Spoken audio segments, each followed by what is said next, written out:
Dear viewer, this story begins with the disappearance of the Marquis Renaud's daughter. The Marquis family and courtiers waited until the last moment for the lost girl to appear, but Arabella Renaud never returned home.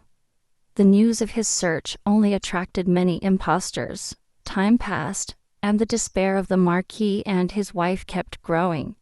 One day, a little girl came into Arabella's room looking for her mother. He asked if his mom was going to dinner. Then the woman, her eyes filled with tears, addressed the girl by name. And he told her that he lived in opulence, while poor Bella was not heard of at all. He ordered Anita to disappear from his sight and return to her quarters. Then she began to cry loudly again, asking where her beloved daughter was. The girl wanted to touch her mother and say something, but the woman just screamed even louder that she had asked him to get out of there. Anita's eyes filled with tears, hugging the hand that her mother had beaten. The pained little girl turned around and hurried out of the room, while the mother kept repeating Arabella's name.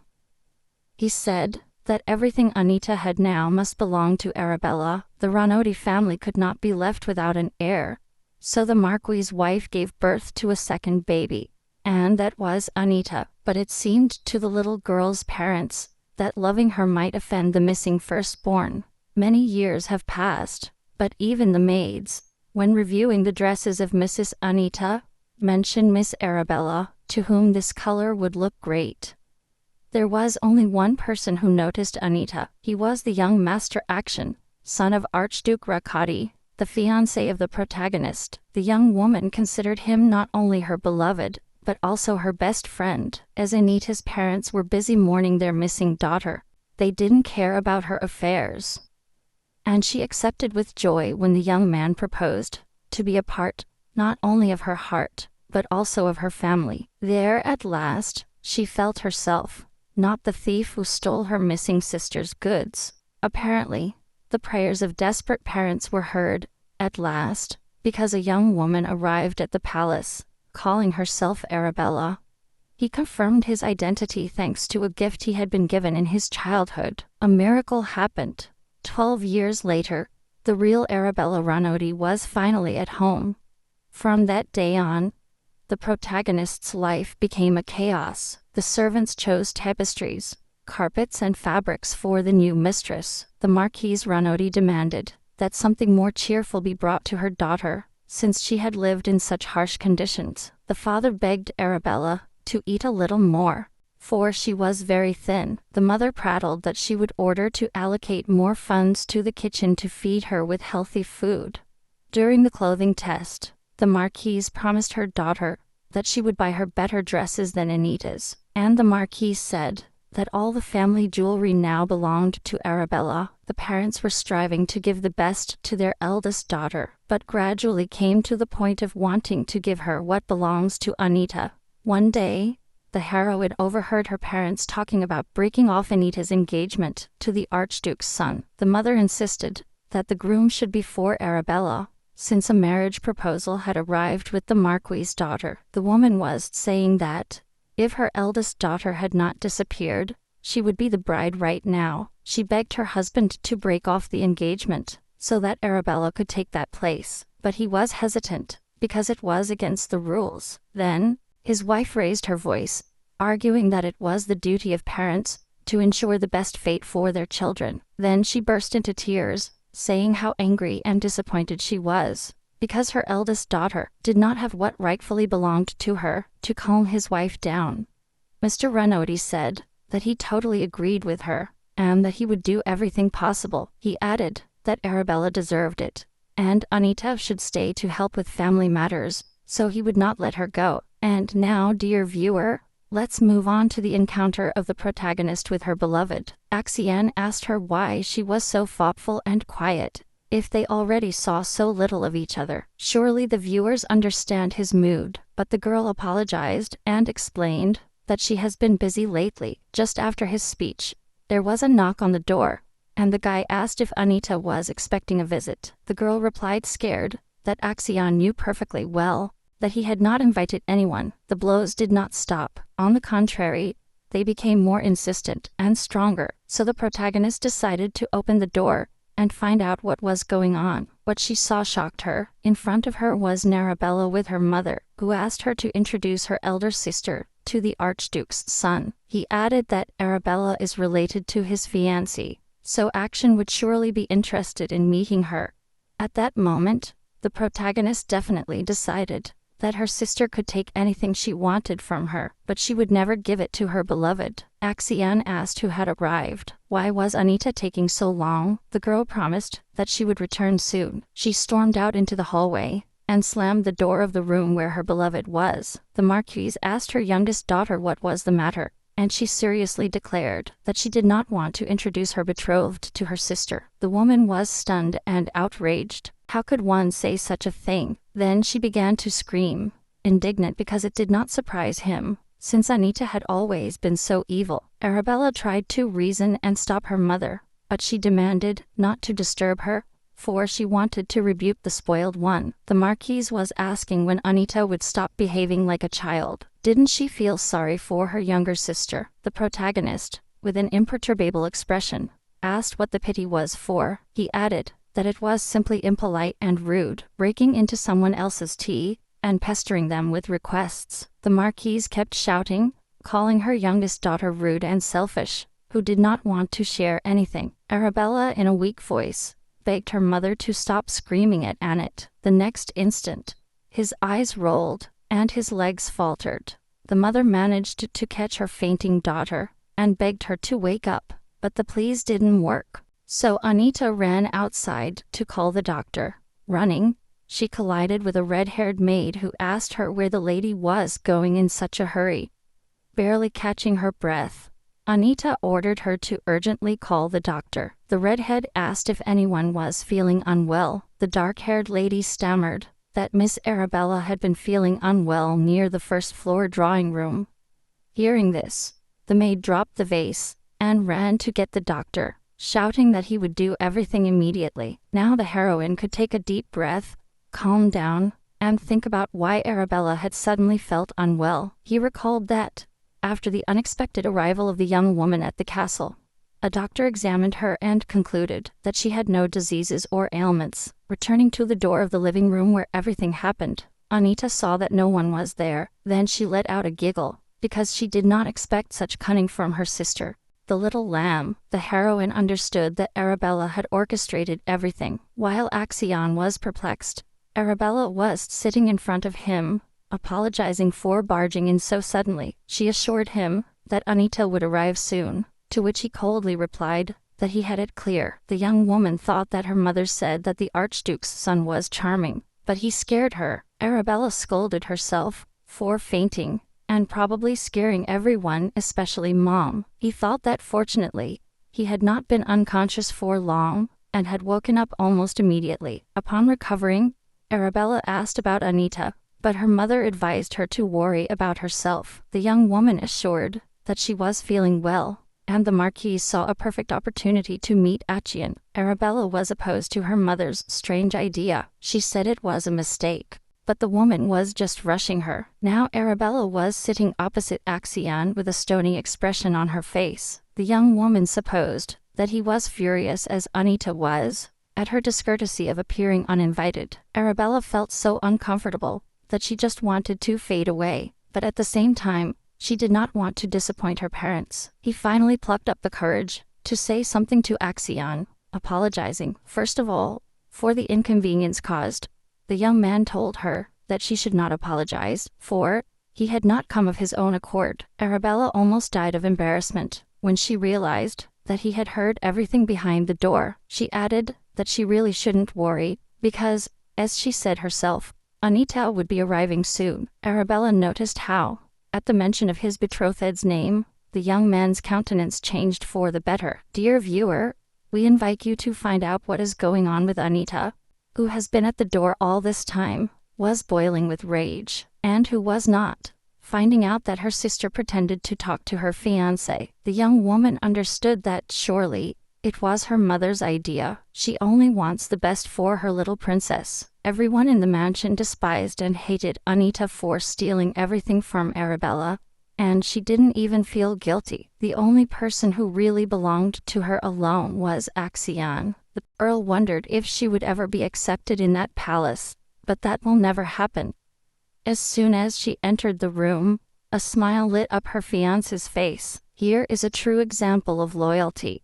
Then Arabella suddenly got up and stammered that her sister must have been very surprised to see her there. She started apologizing, but Anita was too busy thinking about her sister. The protagonist believed that Arabella had returned home, only to snatch what belonged to her younger sister. The blonde was smiling and asking where her sister had been. I had been waiting for her so long. While Anita was trying to decipher that smile of her sister, Arabella secretly looked at Action. The light-haired young woman asked if she could leave now.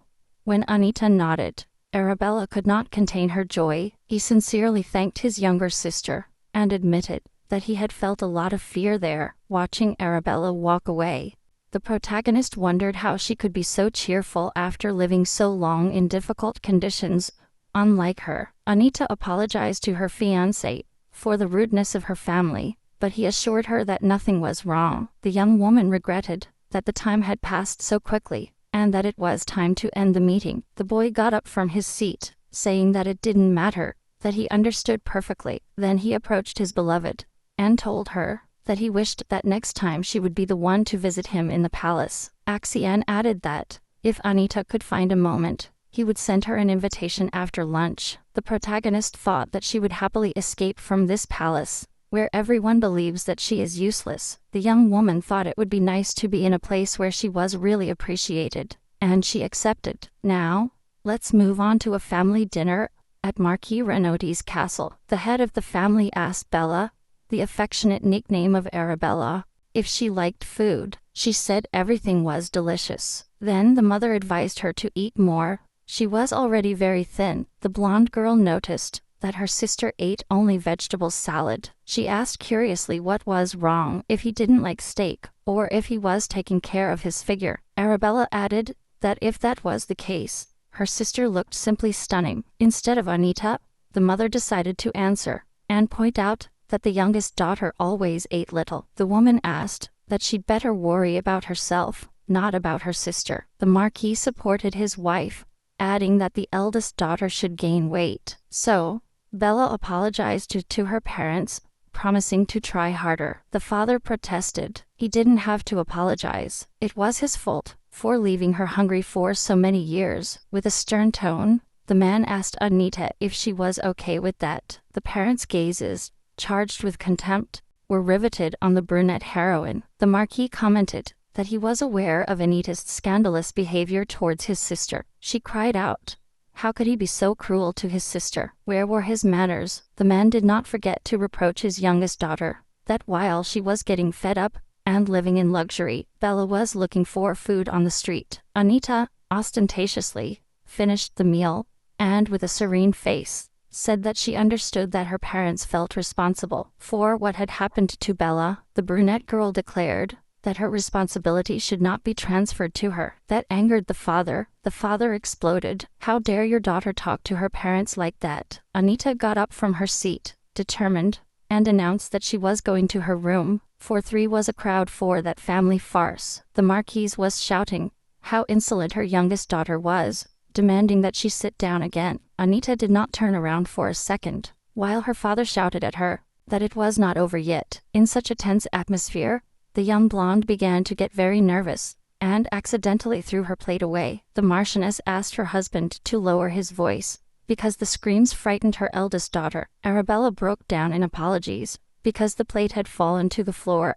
causing a mess in the dining room. The man begged his daughter not to worry, because he was not yelling at her, but at Anita, who had offended her older sister with her attitude. The mother begged Arabella not to give importance to the incident, because Anita had always had an indomitable character since childhood. While the blonde was looking at the door with sadness and regret, the Marquise asked her husband how he would punish Anita. The man's face darkened with anger. He ordered a maid to notify Miss Anita to report to his office in an hour. And you, dear friends, how do you think Anita reacted to her father's order? She, with total calmness, was choosing a book in the library. The young woman mentally calculated that her father had given her an hour, but it was obvious that he would be spoiling his adored little daughter. Anita understood that she had plenty of time to read about the founder of the empire. He loved that book, although the plot was not very interesting. If he talked about Alchemy Lake, it was near that lake that the future ruler met the beast that helped him found the empire. This story calmed her down and gave her peace of mind, because it reminded her of who she met in that place when she was a child. It was then that little Anita saw that boy for the first time. His eyes were so bright that even the lake seemed faded. To know the details of this story, we invite you to travel 7 years into the past. At that time, Anita Ranodi was a 10-year-old girl. Rachel Sobey, a red-haired daughter of earls,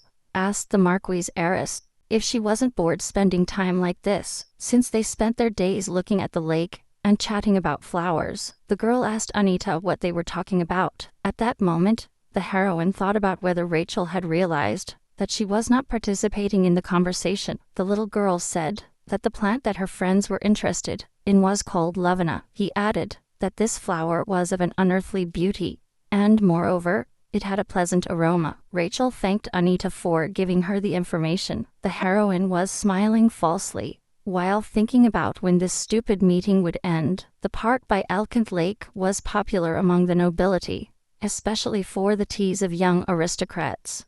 The protagonist had been invited to one of those meetings, although she had another reason for being there. It turns out that a voice convinced her to attend, because Rachel Sobey kept looking at the marquis' daughter, wishing for her friendship. But Anita knew perfectly well that in reality, the red-haired girl was not looking for her friendship, but to get closer to her family. By the way, that small particle of light was a low-level spirit, visible only to Anita's eyes. The girl never told about it, but as she approached the lake, she clearly heard the voice of that spirit. That's why she came so often.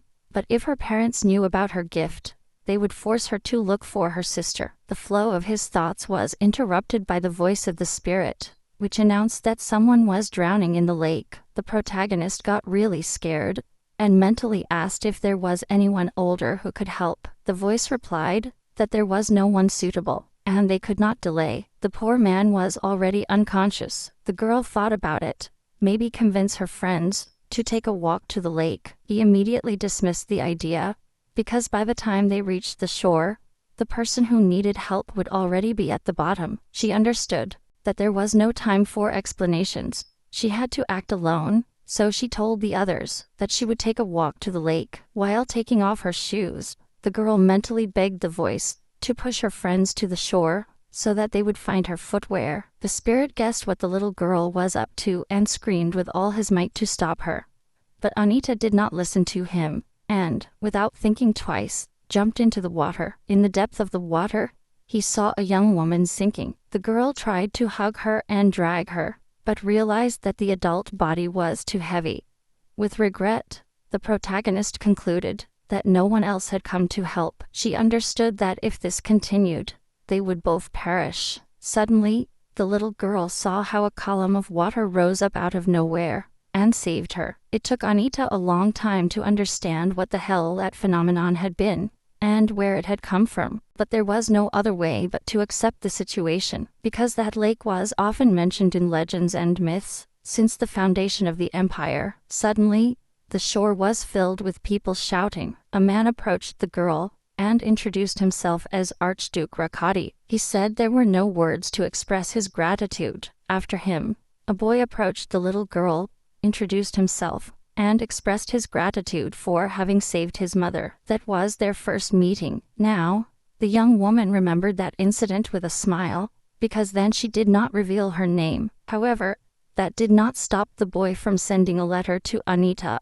a week later, and that's how their romantic story began. Now let's get back to the present. Anita decided that the time had come to return, but when she came down, she inadvertently overheard a conversation from her parents. They were talking about how the doctor hadn't discovered the cause of Arabella's fainting, and they should hurry up to cancel Anita's engagement. The Martianist said that if the rumor spread through the empire that Ranodi's eldest daughter was ill, they would not be able to celebrate the wedding. The husband suggested whether the prince would accept the young blonde. The wife laughed sarcastically. She recalled that the prince was known for his excessive cruelty and his passion for chasing every skirt. The woman asked, where was the guarantee that they would not end up like the imperial family? He concluded that the prince was not worthy of Bella, for even after marriage, she deserved to receive the love that she had not had for so long. Surely, neither the protagonist nor the spectators, no one doubted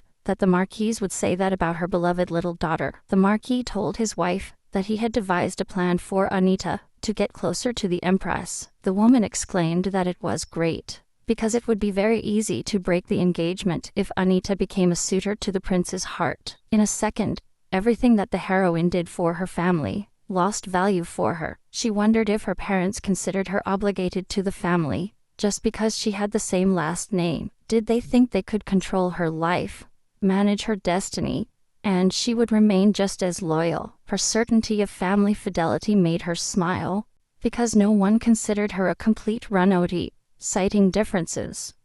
Anita witnessed rumors and gossip about her birth on more than one occasion.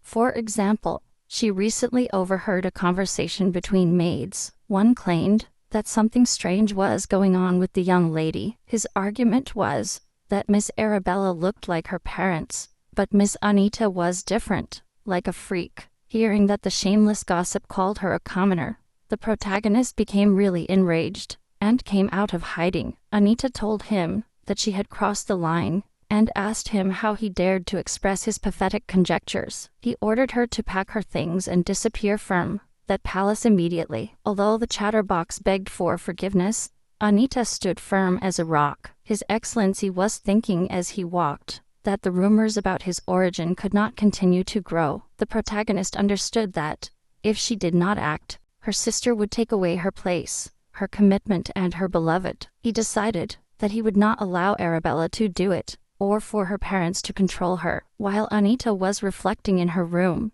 her personal maid Hari interrupted her. The young woman with pink hair announced the arrival of the Knight Rick-Elmond of the Order of Knighthood. Ari was the only one in the palace who treated Lady Anita kindly, perhaps because of the expensive gifts His Excellency used to give presents to his maid in gratitude for her service. Ari was internally congratulating himself for staying with Miss Anita, because if I had followed the majority and served Miss Arabella, I would never have received such a thing. Many people like the protagonist, but why buy your servants and then doubt their loyalty? As Harry changed the flowers, he noticed that Miss Arabella was cunning. Wow, living among commoners gives you a vision, and he saw Miss Anita as a beautiful flower, but a flower that does not know the cruelty of the outside world. Suddenly, the pink-haired girl became sad as she remembered. Miss Anita did not even pet her today.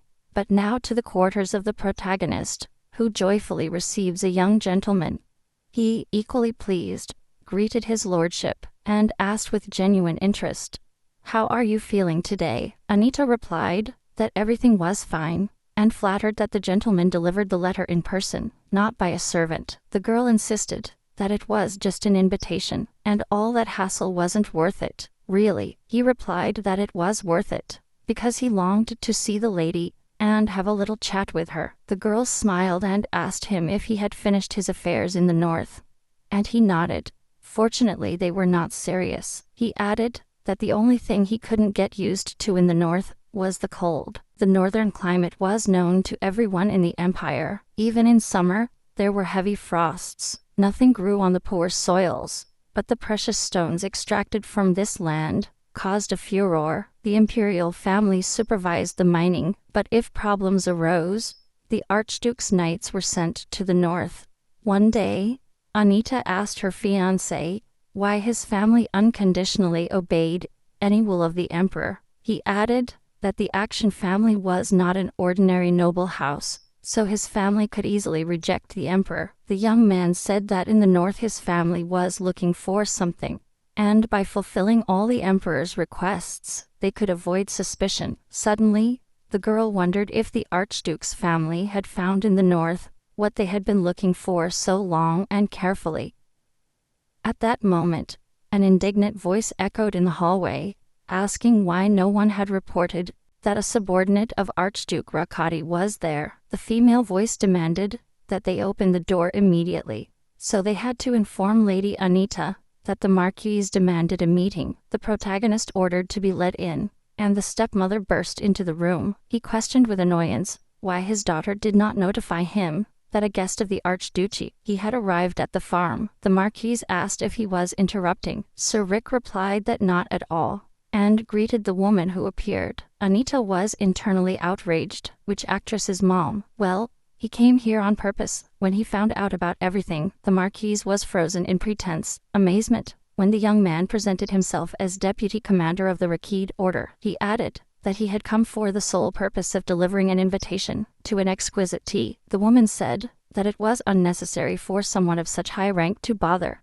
But Sir Rick immediately protested. He explained that it would be an honor for anyone to perform this task, as it directly concerns Miss Anita. The marquise pointed out that she did not know that her daughter was so close to Rakid's order. The boy replied that not only to the gentleman. He clarified that the lady is close to all the other inhabitants of the estate, and it is not surprising. Well, she saved a member of the Rakid family. The woman asked, laughing, if I understood correctly, that they were talking about a case from 8 years ago. He clarified that a doctor was key in the rescue, not Anita, and those words angered the gentleman. Then he looked at the invitation on the table and said that it was very interesting what the Archduke's son wrote. The girl snatched the envelope from her mother, saying that she had not read it herself, and that one does not read other people's letters. When she opened the invitation, the protagonist smelled roses, and saw that her fiancé had put petals in the envelope. He was very touched by the invitation of action to a tea in the garden of his estate. The young lady asked the gentleman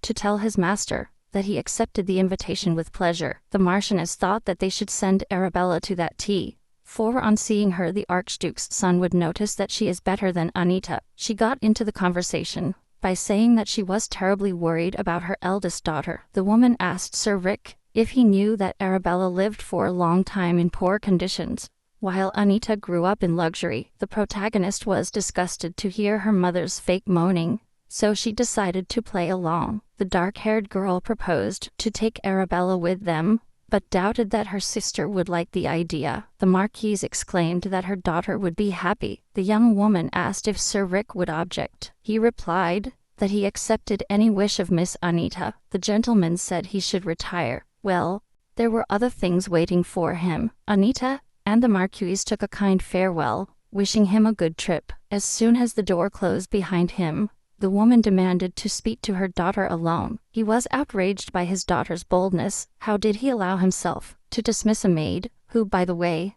was his subordinate? Nothing. The dark-haired young woman explained that the maid had spoken disrespectfully about the owners of this house. The girl pointed out that she did it for her mother, since she does not like such vile people. Then, the woman calmed down her anger and said that, for this time, she forgave her, especially since they had more important matters now. He explained that in 10 days, Arabella would have an audience with the Empress, and Anita was to accompany her. The marquise explained that her eldest daughter has never attended such events, and would feel lonely and scared. But the protagonist was not stupid, and knew that Arabella wanted to show herself to the Empress as the prince's girlfriend. The girl understood that if the Empress got involved, her engagement to Axian would be automatically broken. With a muffled voice, Anita asked if it was not better to consult the Empress first, but her mother said that she had already accepted. Then the woman declared that her daughter should understand that Axian's betrothed place always belonged to Bella. She advised her daughter to calm down and accept it. The story takes us to the Archduchy of Rakati, where Action was talking with his mother. She asked Anita if there were any changes in her house, but he replied that everything remained the same. Then, the woman remembered when she talked to the young Anita many years ago. The girl said that she was looking forward to coming of age, so that she could leave the family estate. The Archduchess proposed to live on her estate until she turned 18. Anita thanked the offer and politely declined it. The girl explained that, if so, she would act in an ugly and irresponsible way with her family. Axion noticed that his mother was emaciated, and asked if she was that worried. The woman confessed that she was very sorry that she could not save Anita and take her away when she had the opportunity. The protagonist was having dinner in her chambers. The young woman was eating in her room, because her parents had told her that her younger sister was behaving rudely, so she had to eat alone. In fact, this contradicts his recent statement that the whole family should sit at the table for Bella. At that moment there was a knock at the door. It turned out to be Philip, the butler of the Renaudy family, who informed the young mistress that the Marquis wished to see her. She was already on her way to her father's office, but the butler did not move. The young woman assumed that he wanted to tell her something else. Hesitating, Philippe confessed that the master wanted to transfer the business to his daughter. He stammered that it seemed excessive to him, for Miss Anita was still very young. The girl advised him not to continue, as he was giving his opinion about people he should serve. She asked the butler to imagine what would happen to her if her words reached her father's ears. When they were leaving, the lady advised Philip to be careful, because that's why they could throw him out of there and leave him penniless. The man understood that it was true. It was not yet time to leave. He had to stay to serve his true mistress. For now, the author has not justified this deep loyalty to Miss Anita. We hope that in the next chapters, everything will become clear to the viewers. Meanwhile, the Marquis scattered a large pile of papers in front of his daughter and asked her to take care of them. He pointed out that lately the young woman was spending her days at home, so she had to finish in 4 days. Anita wondered why her father was so enraged by his youngest daughter's rudeness. If he himself, after Bella's return, forbade her to leave the house and see her friends. Anita remembered that she started to help to his parents with the paperwork at age 12. Even then, she was very aware that her family did not need her, so she dreamed of breaking all ties with her parents when she came of age. So, the protagonist decided that until that moment, she would diligently work with all her might for the sake of her family. But to this day, her father forces her to help him with the documents. When the young woman thought about whether she would have to do this all her life, her father insisted to his daughter to explain why she was silent. He said it was a piece of cake that anyone could do. At these words, a smile appeared on Anita's face. She asked that, if it was such an easy job, why didn't the Marquis do it himself? The man shouted that he was teaching his daughter to handle any task by herself. Well, no one would help her when she became the owner of Rakati. Anita replied that Mom, being the owner of this house, never touched the documents, so she doubted that the Rakati family would be very different. The man was indignant. How dare your daughter contradict you? She is no longer a child and must take responsibility for family matters. The protagonist pointed out that, unlike the Marquis, Axion does not plan to transfer his own obligations to him. He advised him, as the head of the family, to take care of the documentation himself, and headed for the exit. The man shouted at Anita, accusing her of showing her true rotten essence. Since her sister's return, the young woman did not stop. Then the father shouted to him that he was doing well, that he should go to his room to reflect on his actions. The girl just smiled. The door slammed shut, and the Marquis continued to rage, wondering how much more he should put up with this insolent woman. Meanwhile, the carriage with Anita and Arabella was heading to the Archduchy Recati. The protagonist lamented to herself, I knew Mom would find an excuse to send her adored daughter to Anita's fiancé. Suddenly, Bella called her sister, but she was unable to say anything coherent. The dark-haired girl's patience was wearing thin. He demanded his sister to speak clearly at once. Bella had a terrible time getting up her courage and forming a simple coherent sentence. Anita was thinking how much longer she was going to keep babbling. Finally, the blonde confessed that she did not want the same thing as her mother, but the happiness of Action and his fiancé. He added that he could never betray his own blood sister. The protagonist was shocked by Bella's honest confession and asked her directly if she had ever had a happy relationship. The blonde revealed that the plebeian family that took her in is now living happily. The Marquis sent them a mounted of gold. Anita replied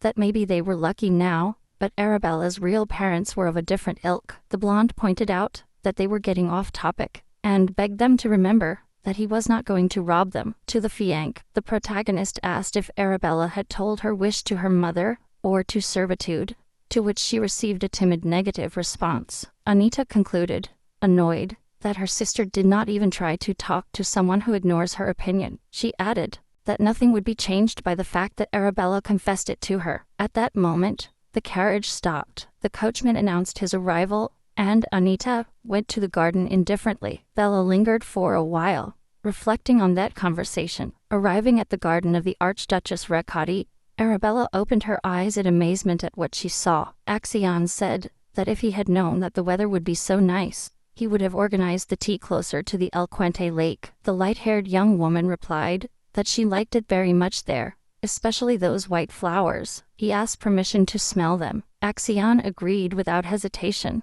but Anita was cautious. She realized that her sister was going to smell the love in a flower, and watched the maneuver with suspicion. Bella felt strange, but she found the last strength to wash away the pleasant aroma of the flower. Axion said he was very happy that the guest appreciated his garden. While Anita noticed that her sister turned pale, he wanted to know if Bella was okay, but he didn't even have time to finish the sentence. The next second, the blonde girl fainted, and was not responding to the screams. Dear friends, don't worry about Arabella, she's alive and kicking. Moreover, she woke up in a soft bed, and the Archduke's son was sitting next to her. At the sight of Mr. Axion, panic seized Bella. The girl bombarded him with questions about where he was, and why he was there. He told her that Bella had fainted while walking in the garden. The girl indignantly asked where Anita was. He explained that she was talking to the doctor about her sister's condition, and that she would be back soon. After that sentence, an uncomfortable pause took over the atmosphere. Both were silent, and Action even looked towards the door, waiting for his beloved. The young blonde recalled that before the trip, her mother predicted that Arabella would love the Archduke's son. He thought that his mother was wrong, because it was obvious how much the boy loved Anita. Only with his fiancée his eyes shine. His gaze lights up as he contemplates her. Bella concluded that her younger sister was good and kind. Although she seemed cold and indifferent, the girl did not want to follow her mother's plan or betray her sister. Bella decided to break the silence and call for action. The young woman admitted that she liked Anita very much and wished for her happiness. Arabella swore that she wished for it with all her heart. The young man replied that he believed it too, and that above everything in this world, he sincerely wished for the happiness of his beloved. The girl radiated a smile, because she suddenly understood that Lord Action was just the man who could make Anita happy. Meanwhile, the dark-haired young woman was talking to her sister's attending physician. He said that he dared to suppose that Miss Renaudy had an extreme sensitivity to divine power. Anita did not understand what divine power she was talking about, so the man clarified that this manifested in early childhood. He added that, due to the circumstances of life, the patient had not had such an opportunity. Anita asked the doctor if he was sure about his claims. He explained that the doctors there had deep knowledge in the field of magic, since, as is known, the Archduke's family inherited magic from mystical beings. The protagonist thought that if it weren't for the trip to the Archduchy and this doctor, they wouldn't have even found out about this. Not even his father and mother are aware of this disease. The girl smiled maliciously as she imagined her parents' shock at the news about their adored daughter. Finally, he asked if the patient could travel. The doctor replied that it would not hurt him if he rested now. Thanks to this fragment, viewers discovered that the protagonist was not as simple as she seemed at the beginning of the manhua. Anita went back to the room where her sister was, to let her know that they could go home now. However, as he approached the half-open door, he saw Axion and Arabella chatting amicably. At that moment, he regretted realizing that those young people were a perfect fit. It immediately came to his mind that, even without Arabella, the breakdown of the engagement was inevitable. And as a child, Anita promised herself that, upon reaching the age of majority, she would leave home and break all family ties. For this reason, the engagement with Axion was not destined to become something deeper, but his parents were meddling and wanted to take away the only one who was on his side. For this, the girl was furious, and did not intend to give in to them one iota. Mentally, she begged her beloved, asking him if he would still be by her side as a friend if the engagement was broken. Of course, she longed to believe that their relationship would remain intact, but a shadow of doubt invaded her. What would she have left if her fiancé rejected her? Fast forward a few hours to Anita and Arabella's return home. The Marquis immediately put her beloved daughter to bed, while the Marquis questioned Anita about her whereabouts during the incident with her sister. The protagonist asked what she should have done. She was not a doctor. How was I going to avoid fainting? On hearing this, the mother was astonished at such insolence, and the father was indignant at Anita's cruelty to his sister. He reminded her that Bella was an unhappy creature, and, unlike her younger sister, she had grown up in terrible conditions. It's funny that they call the life of commoners terrible conditions, as if Bella wandered the streets looking for shelter and food. She had a roof and food, although not abundant, but at least a hot soup. Let's stop rambling and move on to the chat between Anita and her parents. The father confessed that he suspected that his youngest daughter was greedy and envious, but he never imagined that it would come to this. She replied that apparently she had inherited it from her father, the same one who kicked the family that raised Bella out of the palace not so long ago. The young woman clarified that he did not want to pay them a penny. Although her sister believes that the father generously rewarded those who took her in, she insisted that they not blame her for that incident, because she knows that Mom sent Bella to the Archduchess on purpose. The Marquis could not contain his wife's pleas and slapped his daughter in the face. The mother shouted to the father that he should not touch her before going to the imperial palace, that he should hit her afterwards. Anita said that, in fact, she did not expect anything different. However, after that, he did not want to tell anything about the document that he read while fulfilling his father's commission. Now, let's move to the protagonist's quarters, where her maid Harry examines her face. The pink-haired girl noticed that a bump would appear soon, and tomorrow there might be a bruise on the bump. He came up with the idea of stealing a piece from the kitchen and applying it on the lady's face, but the protagonist objected and told her not to worry, because all the medicines would be brought to her tomorrow anyway. Then Harry said that she was very worried about Miss Arabella, and I wanted to know why she had fainted today. After these words, Anita remembered how she asked Axion if he had done anything to the flower. The young man confessed that he wanted to find out something, so he put a drop of divine power on it, but I didn't expect this to happen. Then Axion asked his beloved if now she was disappointed in him. While the viewers are guessing what Anita answered, we propose to move a couple of hours ahead, where the heroine was lying on her bed. She was thinking about how he would act, say something, or just smile if she said she was disappointed. Once, the maids searched the entire Rackade mansion in search of the little lady, but there was no result. They did not imagine that Anita was hiding among flowers and bushes. The girl wondered what was the matter with her, for everyone was kind and friendly to her. Anita knew it was better there than at home, but maybe she didn't deserve normal treatment. Her parents sent her to improve relations between the Rackade and Ranoti houses. That's why the little girl understood that she shouldn't behave like this, but suddenly she felt a pain in her heart. His lungs constricted, and he couldn't breathe. Between the girls crying, a boy's voice was heard asking if Anita was there. The boy confessed that he had been looking for her for a long time. She replied that it was impossible, because she secretly hated her. The protagonist reminded her that, after the day she saved the Archduchess, she would never speak again. They didn't even cross paths. She added that she was used to hatred and indifference. That's why she didn't react, because almost no one liked her. Axion smiled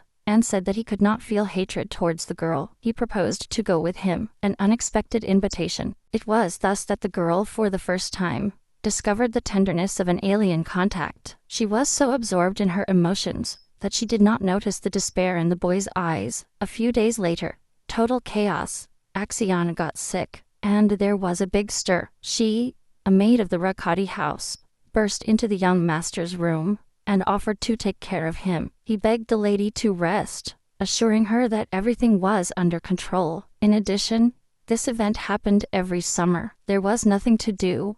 He had to get used to it. Then the Archduchess asked if Anita, the maid, had fallen asleep. She replied that yes. She added that, preparing her for sleep, they discovered wounds, scratches and bruises of a little girl. They seemed to have been like this for a long time, so the maid did not know what to do. The lady ordered him to anoint the wounds with holy water to avoid scars, and go to the sanctuary in the morning. She noticed that he used to get angry with the girl when she refused help, but now the reason is clear. What is not understood is how it appeared. My lady assumed that it was due to the heirloom that the Ranoti family recently took from the imperial treasury. The clan lamp determines family membership and blood ties, but no one thought to check its authenticity. Probably the wounds and bruises appeared on Anita's body when a girl who called herself Arabella appeared at the Ranoti's house. Suddenly, another servant entered the room and said that the Archduke was calling the lady to his office. In the hallway, he saw Anita and asked her what she was doing there. The girl replied that the doctor had run in that direction, and she had followed him. He apologized if his appearance had disturbed. The Archduchess replied that nothing was wrong. After all, the little girl was worried about her friend. The woman clarified that nothing terrible had happened to Axion. He just sometimes suffered from such ailments. He asked the little girl to keep it a secret, for the heir of the Archduke had many enemies desiring to harm him. The girl promised that she would keep her mouth shut. The Archduchess decided to ask, as one who does not want the thing, if she really had bruises and wounds on her body. Anita replied that they were small. That's why she hadn't thought it necessary to tell. By the answer, the noblewoman understood that the girl was hiding it even from her loved ones, and asked her to tell if anything hurt. He allowed her to follow him to his farm, and even stay to live, but Anita refused again, stating that it was not right. He explained that the landowner's children started working at 10 years, and she was that age, so she wanted to help her father. The Archduchess asked, surprised, if her father had told her that, and Anita nodded confidently. He claimed that the Marquis was absolutely right. Then, the woman commented that she understood everything now. The lady asked the girl if she could take care of Axio in a moment, while she was away on some business. After receiving her consent, the Archduchess gently stroked the little girl's head, and commented on how adorable she was. That word surprised the girl greatly, for it had never been said to her before. Next to the action bed, Anita came up with the idea of touching the guy's hand. However, it was warmer in the garden than now. The Archduchess's voice was still ringing in the girl's head, telling her how adorable she was. Anita noticed that she felt calmer and more serene here than at home. All this time, Action was moaning. It was obvious that he was being tormented by nightmares. Then the girl thought it would be better if those dreams tormented her, because she was already used to them. Anita was sure that she could deal with them faster and easier than Action. When he woke up, Axion discovered Anita asleep next to his bed. He got up, carefully placed it in its place, and noticed that it was humming softly. The boy assumed that he had nightmares, so he decided to snatch them from him and put his hand on his head. He sincerely wished that Anita would only have sweet dreams. In a second, the girl was sleeping peacefully and quietly, and Action wondered if she remembered the day they met. Then he took her hand, and thought that he often remembered that day. The boy admitted that he was very happy that she got out of that lake alive. And now, dear viewer, let's dive into history and find out that the first emperor founded two archduchies. These domains received magic from a mystical being, and the emperor's brother became the owner of one of them. The second domain was intended for the Rachel lineage. The history of the archduchy. It started with the son of the first monarch, but the reality was much less harmonious and fluid than what the legends and myths told. The mystical creature was believed to have a good relationship with the imperial family, but it turned out that he had cursed her. Lake Alchemy became a nightmare place. No one managed to get out of these waters alive. The emperor posted guards there, saving many lives and, by the way, the monarch's reputation from collapse. Although there were always experts who circumvented security and plunged into the lake so as not to re-emerge, but Anita managed to get out and meet Axion. He could not imagine how lucky he was to have escaped alive from the waters of the cursed lake, the truth of which was known only to the imperial family. The boy understood that, without divine power, getting out of the lake was impossible, so he considered his appearance on the shore as a miracle. She suspected that the girl had been helped by the mystical creature, But deep down it didn't matter. The important thing was that he had saved his mother. That's why Axion treated Anita like a savior. But one day he realized that he couldn't stop looking at her. At the time this story takes place, the gift of healing was the only vestige of divine power. Axion was the only one who was born with that ability. His Majesty was waiting for the moment when the boy would show weakness, and the shrunk and was constantly watching him. In addition, the guy was disturbed by feeling uncomfortable with the service on his own estate. Although they were very friendly, it felt like a strange substance, difficult to classify into a specific group. Even in society he felt extra. And Anita was the same. She was lonely too. When Axion looked at her, everything inside her shrank. He thought that if both of them possessed the divine power, they would understand each other better. On the day when the screams of the maids echoed throughout the estate, the boy feared that he had lost Anita forever, but when he found her, he definitely understood everything. Before the guy wanted a girl like him, but now it doesn't matter if she has powers or not. Deep down, she was even glad she didn't have them. This way he prevented the same thing from happening as him. Axion lay down next to her, and quietly promised that he would never do anything that would make her sad, especially because she had not yet asked him why he ate so little, or why none of the servants accompanied the young lady when she went out. But what the boy was most worried about was whether Anita was happy. Let's go back to the present, where Harry was diligently applying the ointment on Mrs. Anita's swollen cheek. He noticed that the medicines had arrived very quickly. Perhaps the Marquis did feel guilty. The maid added that her ladyship cared so much for her daughter that she ordered her not to come out. The heroine understood that her father did not want to be seen with the hit. Harry stammered that he would heal soon. Ari told that they brought holy water for the lady, just as she was rummaging through the closet. Miss Anita took out a coin from there and gave it to the maid, but she refused to accept it. Then, the protagonist intuited that it was not enough, and instantly filled Harry's hand with a handful of coins. The pink-haired girl was very happy, and said that she would bring the most delicious breakfast for the lady right now. Alone, the protagonist felt a strange sensation, as if she could not remember an important dream. He had a deep sadness in his soul. By the way, did anyone notice how quickly the protagonist's hair has grown? Meanwhile, Action was also by the window, remembering a sunny day when he had a picnic with Anita.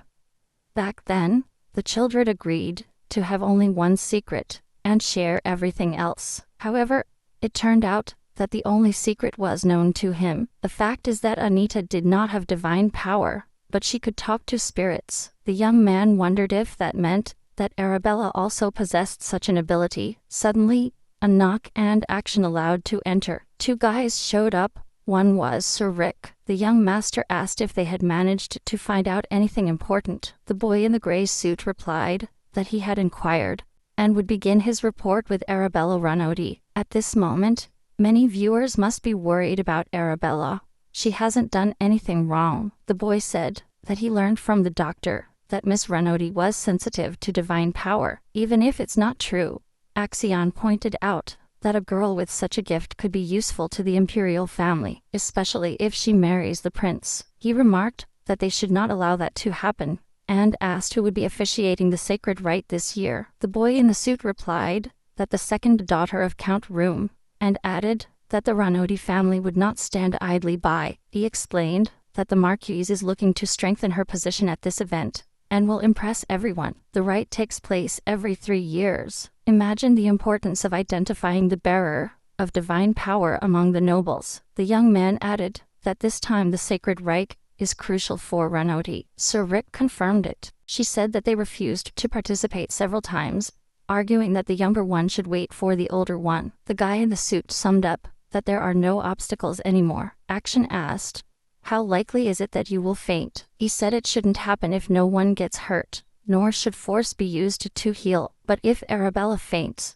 it could be the excuse for an arranged marriage. The Runoti family will not rest, thinking that the same fate awaits them. Axion thought that Anita is not one of those who trust anyone. Something's up. He remembered that she never called Arabella sister. They weren't close. The young master wondered if Anita cared about her sister. The boy in the gray suit was disturbed by the master's silence, and asked what he thought. Finally, Axion broke the silence and declared that he too wanted to participate in the sacred rite. The protagonist lay indignant because, isolated from the world, her father overwhelmed her with work. I was only encouraging her so that the Marquis would not discover the lack of the tax evasion document. Did you really think that the document had been lost among other papers? Anita noticed something weird a year ago. The funds for the sanctuary did not match, and large sums of money disappeared without a trace. With these ideas, the girl left to meet the Marquis, but, with her usual tact, she indicated to her daughter not to get into where she was not called. It was then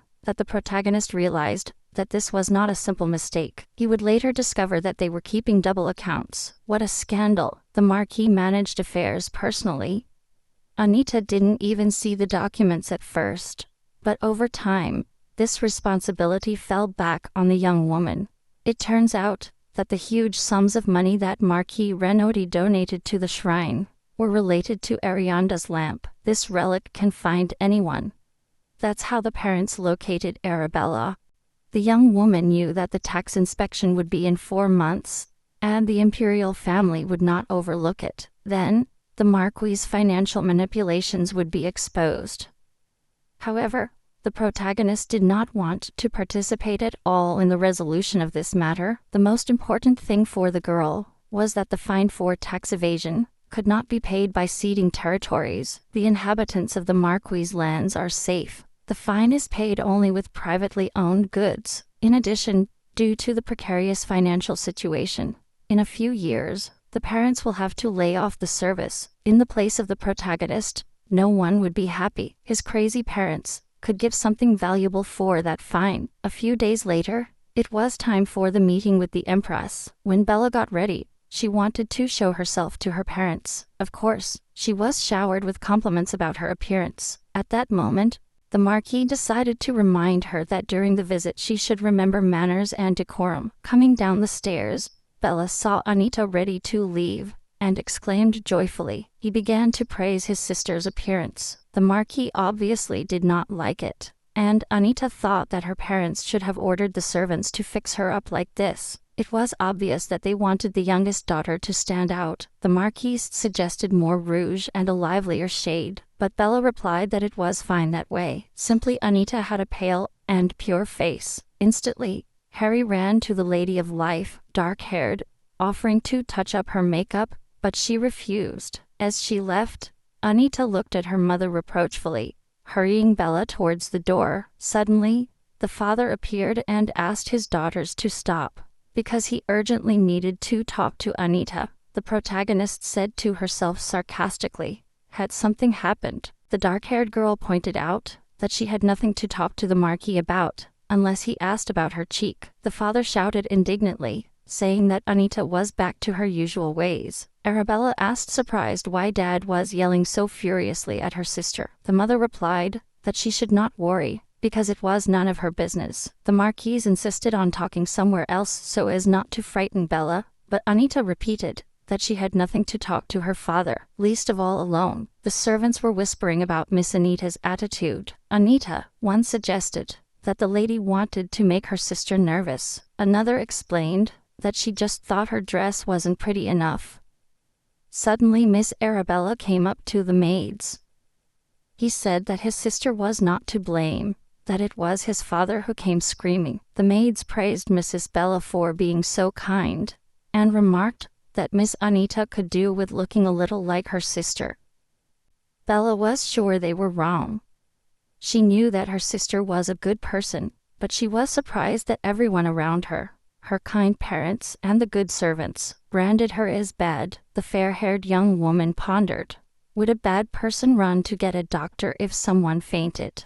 She also recalled when the butler told her that her sister, at only 8 years old, had saved the Archduchess by taking her out of life. The Marquesa asked Arabella to wait in the carriage, for she and her father must speak to Anita, but Bella protested vigorously, and took her sister by the hand. She stated that if the parents wanted to talk to her sister, they would do it in her presence. Can you imagine the parents' shock at their beloved little daughter? Incredible. Even Anita was surprised by her sister's behavior, but then she forced herself to react And remember that Arabella was the daughter of those two selfish. The Marquis and the Marquesa began to justify themselves, saying that they meant no harm, only that Bella's feet hurt. The mother insisted that her beloved little daughter was still weak, so she should let go of Anita's hand and go to rest in the carriage. Arabella said that they might be late to see Her Majesty, so they must leave at once. After this,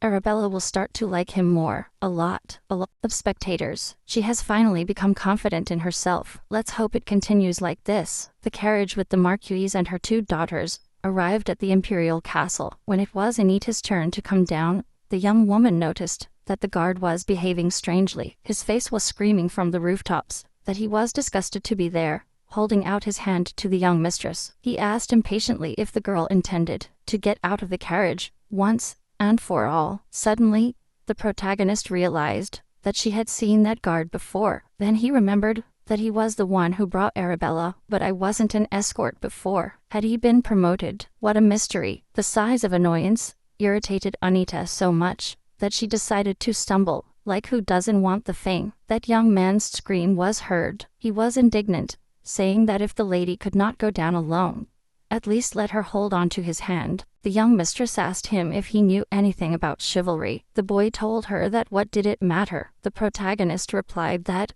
apparently no, but she never thought that the Ranodi family had a useless gentleman who ignored the basic rules. He hit back, saying the same could be said for Miss Nita.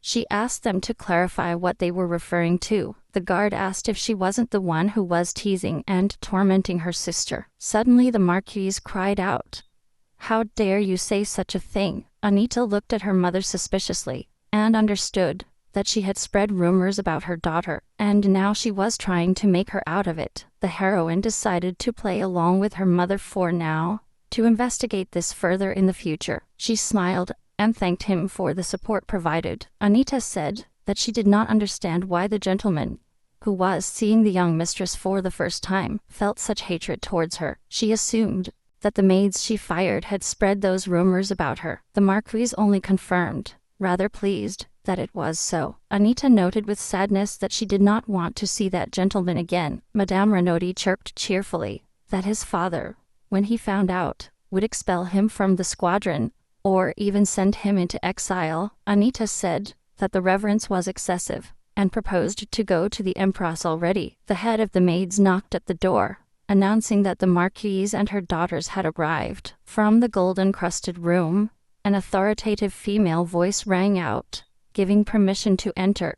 During the curtsy and greeting, Arabella was stumbling and stuttering incessantly. It was then that Anita realized that her sister was terribly nervous. The Empress was watching them with a cold gaze and a completely expressionless expression. Although it was known that her life was a tragedy when she lost her family, she remained undaunted. Many mocked, saying that she was afraid of wrinkles, but Her Majesty never reacted. Suddenly the Empress turned to Arabella, said she was glad to see her, and ordered everyone except her out of the salon.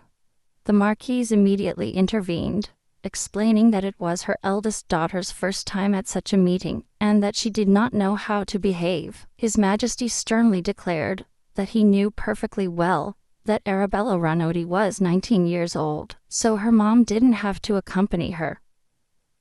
The Marquise apologized. The Empress repeated once more, with greater insistence and louder voice, that Anita Ranodi and her mother should go out. During the wait, the Marquise Ranodi became so worried that she was trembling like a leaf in the wind. Suddenly, Anita stood up abruptly. His mother asked him how he could leave at such a tense moment, and if the Empress was looking for her. Anita replied that Her Majesty was busy with Arabella, and that she doubted they would require anyone else. The woman insisted that her daughter stay there, but the young woman replied that she simply did not want to. She added that, in addition, a maid would let her know if Her Majesty was looking for her. The Marquis said that it would be better if the young lady stayed there, and could enter the drawing room at the first call. The protagonist stopped in her tracks, and sarcastically asked why. Without waiting for an answer, she guessed if it was to offer herself as a candidate for the prince's wife. Anita told her shocked mother that she could ask if Her Highness had other plans for her. The young woman said that,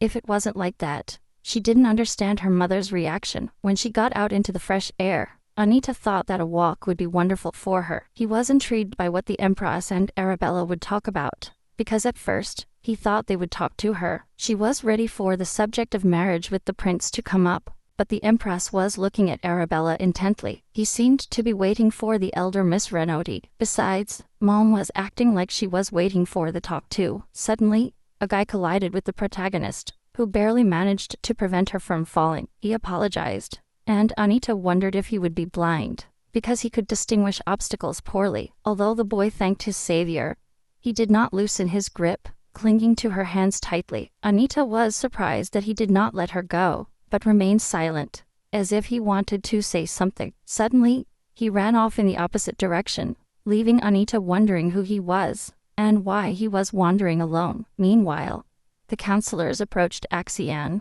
and informed him that, according to the maid, the prince had left his chambers a long time ago. Sir Rick was outraged, saying that it was not the first time the prince was late, and showed blatant disrespect. The Ariadne lamp, which makes it possible to find people united by blood ties, has been in the possession of the Renaudy family for a long time. It was precisely the Empress who helped them get this relic. Axian added that, when the eldest daughter appeared, Marquis Renaudy and his wife did not inform him for a month. One of the advisors pointed out that, by the way, Miss Arabella is at the Empress's reception today, but knowing Macris's character, Miss Anita is probably here too. At the mention of his beloved, the young master visibly perked up, and promised to return soon. The counselors were shouting after him that they had an urgent meeting with the prince. After wandering around the imperial inner courtyard for a while, Axion managed to find his fiancée. She did not expect at all to see Axion there,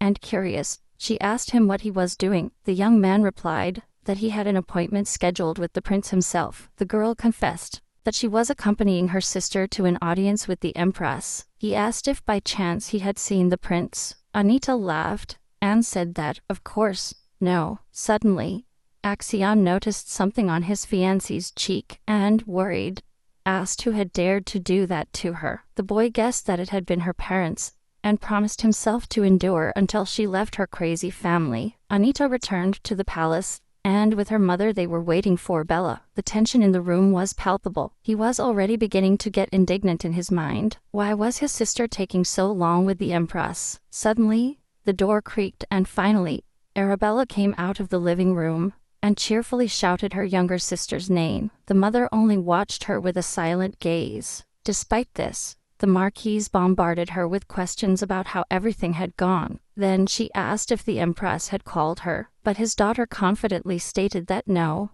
they had been ordered to come home. Almost leaving the palace, the Marquise said that she had forgotten something to say to His Majesty. The maid replied that it was necessary to schedule the next meeting, to which the Marquise indignantly shouted that it was nonsense. They were already at the palace. Why make an appointment again? Mentally, Anita noticed that, of course, her mother could not just leave this situation as it was and leave. The question is, why did the Marquise wait so long? If the Empress gave her Ariadne's lamp. Suddenly, the protagonist remembered that her father hinted that the engagement would bring useful connections. The young woman mentally drew a parallel, and understood that her parents were helped by people from the Archduchy. It's enough to see that someone helped them find Arabella, and they still want to break off their youngest daughter's engagement. Let's go back to the events that are happening right now in the Imperial Palace with the characters. The Marquise Renaudy kept screaming, while Bella tried to calm her down, repeating that the maid explained that it would no longer be possible today. The woman told Bella that she was the heiress of the Renaudy house, and she did not have to listen to or obey a maid. With such a negative vibe, the Marquise left the Imperial Palace. Already in the carriage, Bella supposed that if her mother saw the Empress again, perhaps she would be angry. Already in the evening, Anita was getting ready for bed when she heard a knock on the door. It turned out to be Arabella, who begged him to let her spend the night with her. Anita agreed, and then asked her sister to sit on the sofa. She took the little box with the ointment that Harry had brought her, and applied it to her cheek. The light-haired young woman asked if her sister had noticed everything from the very beginning. Anita nodded, and clarified if she understood correctly, that the Empress had beaten her. Arabella said that Her Majesty is a good person. Probably the words of the guest seemed rude to her. The blonde girl remembered how she told the Empress that Anita was very important to her, and her engagement should be carried out. For these words, His Majesty replied to the young woman with a slap, and asked if Arabella would insist on her position. If they ordered to cut off a finger, Arabella told this story to Anita, and declared that her sister's happiness was more important than a simple finger. Lying on the bed, the protagonist thought that her sister had impressed her, because she was a coward before, and dared to tell the Empress that she was glad that her sister finally calmed down and fell asleep. No one dares to use violence against another, regardless of their title. The next day, Axion went once again to meet Khalid, the only crown prince of the empire. His Highness asked why Mr. Rekati had left the previous day. He replied that the prince was not there. His Highness said he should have stayed and waited. Then the prince replied that he had heard that the betrothed of Action had been in an audience with the Empress yesterday. Khalid thought that Anita Ranoti had been choking him since the academy, because it was difficult for Action to be in the company of such aristocrats. But for his beloved, he made new contacts and accepted various invitations. His Highness smiled and pointed out that he did not think that Action would share his friends with his fiancé. The prince asked what would happen if his beloved talked to someone better than her fiancé. Axiom impassively said that would not happen. The prince insisted, asking why so much security. He asked sarcastically if Axiom was even thinking of intervening. The young man replied that he didn't need to do it, because he already stood out among the others. Khalid asked if it was really like that. Then, Axiom took out a jewel and offered it to His Highness, who replied that he would always be grateful to him. Khalid added that, at least now, the boy could see the light on a sunny day. Interrupting the tense silence, the prince asked how the Archduchess was feeling. It turns out that, when a child with divine power was born in the Archduke's family, the Emperor's sanity clouded a little. His Majesty devised a plan to destroy the Archduke, and since then Axion hates his gift. Khalid confessed that his mother still regrets tricking him into jumping into the lake. Axion replied sarcastically that he would tell them, and Khalid said that it was all because they entrusted the matter to him. He stressed that the future emperor would not forget this act of kindness. Meanwhile, the protagonist was going into the thick of the forest by the lake, so that no one would hear her talking to the spirit. She hoped he wasn't offended with her, as they hadn't spoken in a whole month. But as soon as his foot stepped on the familiar meadow, the voice of the spirit joyfully exclaimed his name, and he started babbling that he missed her a lot. The girl replied that she had been busy and could not come earlier. Then Anita asked if sensitivity to divine power could be influenced. The spirit replied that it would be difficult. He added that it is better for such people not to go to the shrine, although he is not sure, because they simply heal there. The girl noticed that the spirit spoke strangely. He was outraged. He better be grateful that he still remembers how to speak. He asked when the girl would return, but she replied that she did not know and recommended that he not wait for her. The spirit called her cruel, but added that he knew she had a kind and warm soul, and promised to reveal her name one day. Coming out of the forest to the lakeside, where aristocrats were walking, Anita thought that she would be noticed, and rumors would spread again that she was walking alone on the lake. Suddenly, someone called Lady Renoti. As he turned around,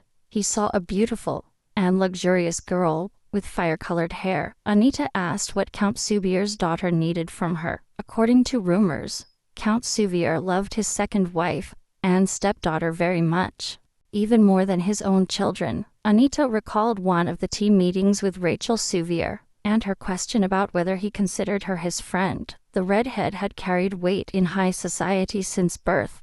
However, only in the presence of her brunette friend. She did not pretend, and showed her true essence. The protagonist asked that question, just because the books say that a friend is the one who communicates with you without pretending. But for some reason, Rachel became enraged, and shouted that Anita should get such nonsense out of her head. Even after that, Anita could not understand why Rachel constantly showed her displeasure, and right now again, he looks with displeasure at the dark-haired girl.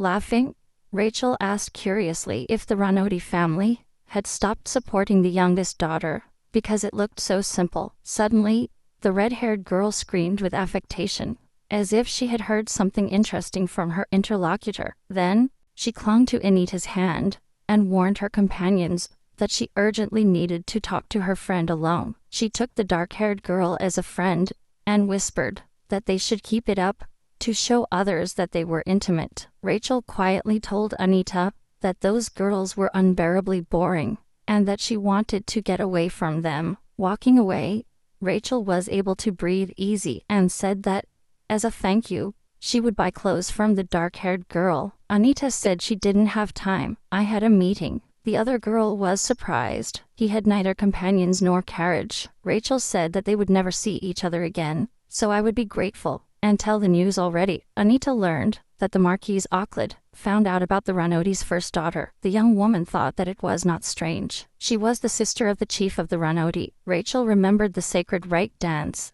and asked if they would meet there. Anita hesitated. Her friend didn't used to talk like that. Was he implying or warning something? Now, together with the heroine, we moved to the Ranodi palace. When she entered, the butler received her and said that the Marquis was asking for her. On the way to the stairs, Anita blurted out that she had been to the El Puente Lake. On the stairs, he bumped into Arabella, who cheerfully shouted his name and asked where her sister had been. Bella added that she started to worry. Anita thought that her sister must not know. Well, it would break his heart. The protagonist spent a lot of time visiting Arabella's adoptive family. Anita knew that the Marquis didn't give them a penny, so she wanted to give them some money, especially since his youngest daughter is injured. The day Bella was taken to the castle, the little girl ran to say goodbye to her sister and called her by another name. Because of this, a gentleman strongly pushed the girl, but despite everything,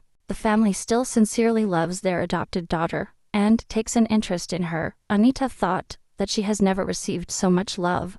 That's why she feels even more sorry for these good and lovely people. She passed her sister abruptly and pointed out that she didn't have to worry. Bella screamed that she didn't mean anything bad. She just wanted to ask Anita for something, but she wasn't at home. Then, the dark-haired girl stopped, showing with all her attitude that she was listening attentively. Arabella timidly said that soon it would be the sacred rite, and it would be nice to choose accessories for her dress. Without waiting any longer, Anita said she agreed. Her sister was surprised. How did you know that? I hadn't even asked her to. The dark-haired girl said it was obvious. Her sister wanted to invite her to the shopping area. The next day, the carriage with Anita Ranodi arrived at the Archduchy. For a long 7 years, 2 or 3 times a month, Anita and Action organized a tea at the Archduchy. The young man received his beloved and joyfully announced that she would now be taken to the gates of Rakati. The girl thought that he had that advantage alone,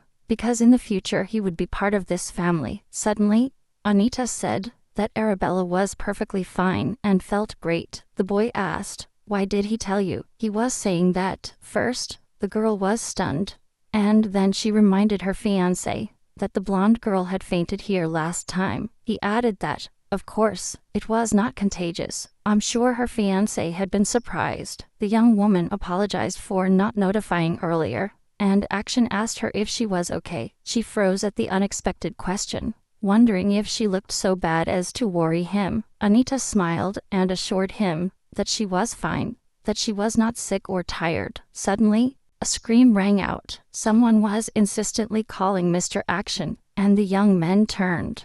They saw Grace, the head of the maids, and the young master's assistant. Anita told Action to go, thinking that maybe the maid was coming for her, but he didn't want to part so soon. Besides, he had an important question to ask his beloved. Action asked if he could be her partner. The young woman was amazed that he asked now, when it was only 3 months before he was to leave his home. The answer was decided, and Anita assured her that Action would be able to accompany her to all events. The boy was immensely happy. Sometime later, Grace asked Miss Anita if she wanted any special gifts for her birthday. Just as the young lady was about to reply, she rushed out of the Archduchess's chambers towards Grace. She whispered something to Grace, who said she had to leave urgently. Then, He added that he had just remembered that the Duchess Recati had asked her to advise that she would not be able to attend the tea because of unfinished business. For some reason, the nervous behavior and hustle and bustle of the maids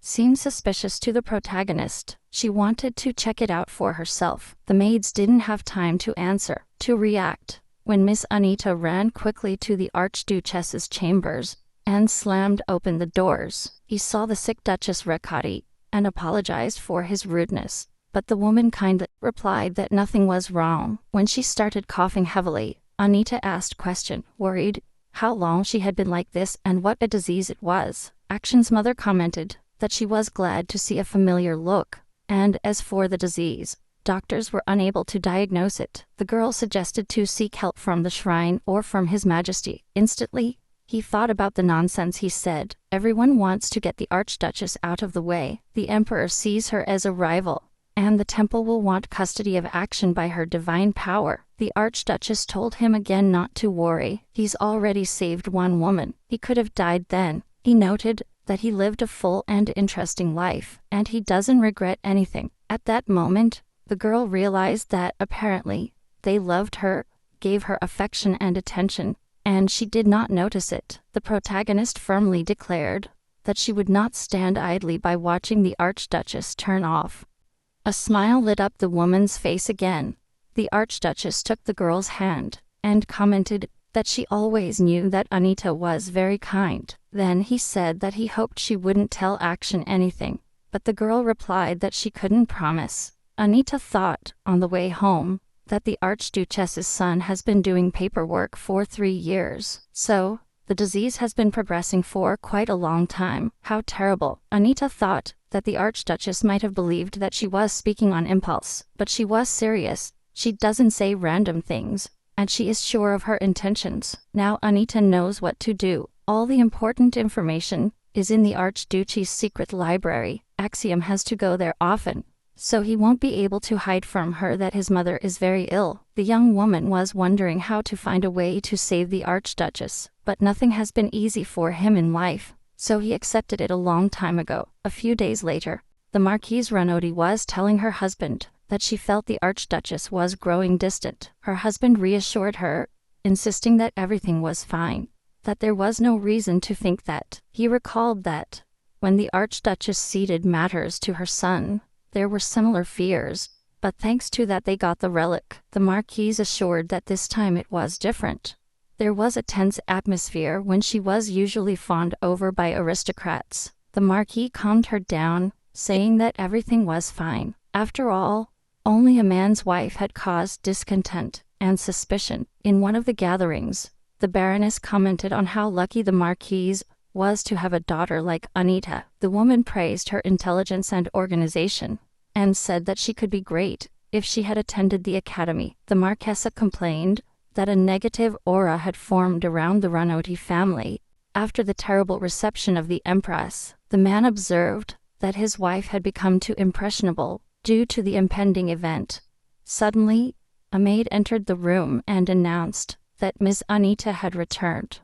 The Marquis asked if his wife wanted to talk to his daughter, but the woman replied that it would only worsen her mood. Anita was always seen by the Marquise as a child who stole everything that rightfully belonged to Arabella. A single arrogant glance took the woman out of her boxes. He ordered the maid to remind Anita of her obedient behavior and convey her parents' order to stay at home. The Marquise added that the cheeky one was going about too much here and there lately. At that moment, Anita's carriage arrived at the square. The young woman understood that finding a way to cure the Archduchess would not be an easy task. That's why she had come all the way here, to find someone to help her with this. 3 years ago, when her admission to the academy was unsuccessful, her parents isolated her from everyone to somehow protect herself. Anita created a point of sale through someone else. Although this place is not big, there is someone here who can be trusted. As soon as Anita knocked on the door, the manager Vanessa appeared on the threshold and joyfully exclaimed when she saw the owner. She pounced on the unexpected guest with questions, and then proposed to chat. Inside the house, the protagonist asked where the administrator's companions were, because she did not see anyone on the way. Vanessa replied that she had fired them, as she needed money to close a deal. Anita asked if she was really that worried that the place would be ruined because of her. The young woman smiled sarcastically and added that, if that happened, she would have to worry about having hired someone incompetent. Anita pointed out that the administrator was trying very hard. Vanessa said it was natural, because the lady saved her from death. The redhead said that where had it been seen that a commoner was an administrator? Although Anita thought that the story was another. In those days, when Arabella was actively sought after and Anita's parents made charitable donations for her reputation, one day, someone begged the aristocrats to stop and listen. The protagonist turned around. That's how he met Vanessa for the first time. The girl with the fiery braids claimed that the director keeps all the donated money. Anita thought that for sure the documents were fake, otherwise the theft would be obvious. She asked why the girl was so sure. She explained that she used to work in an information guild with varied cases. Then, the protagonist understood that the girl was brave and useful for business. Now let's leave the memories and return to the present, where Vanessa asked the boss why she had come. Anita apologized for not visiting her often. It's just that now I needed to make a request in Croche. Because of the surprise and shock, Vanessa even spilled some tea. She noticed that this information guild,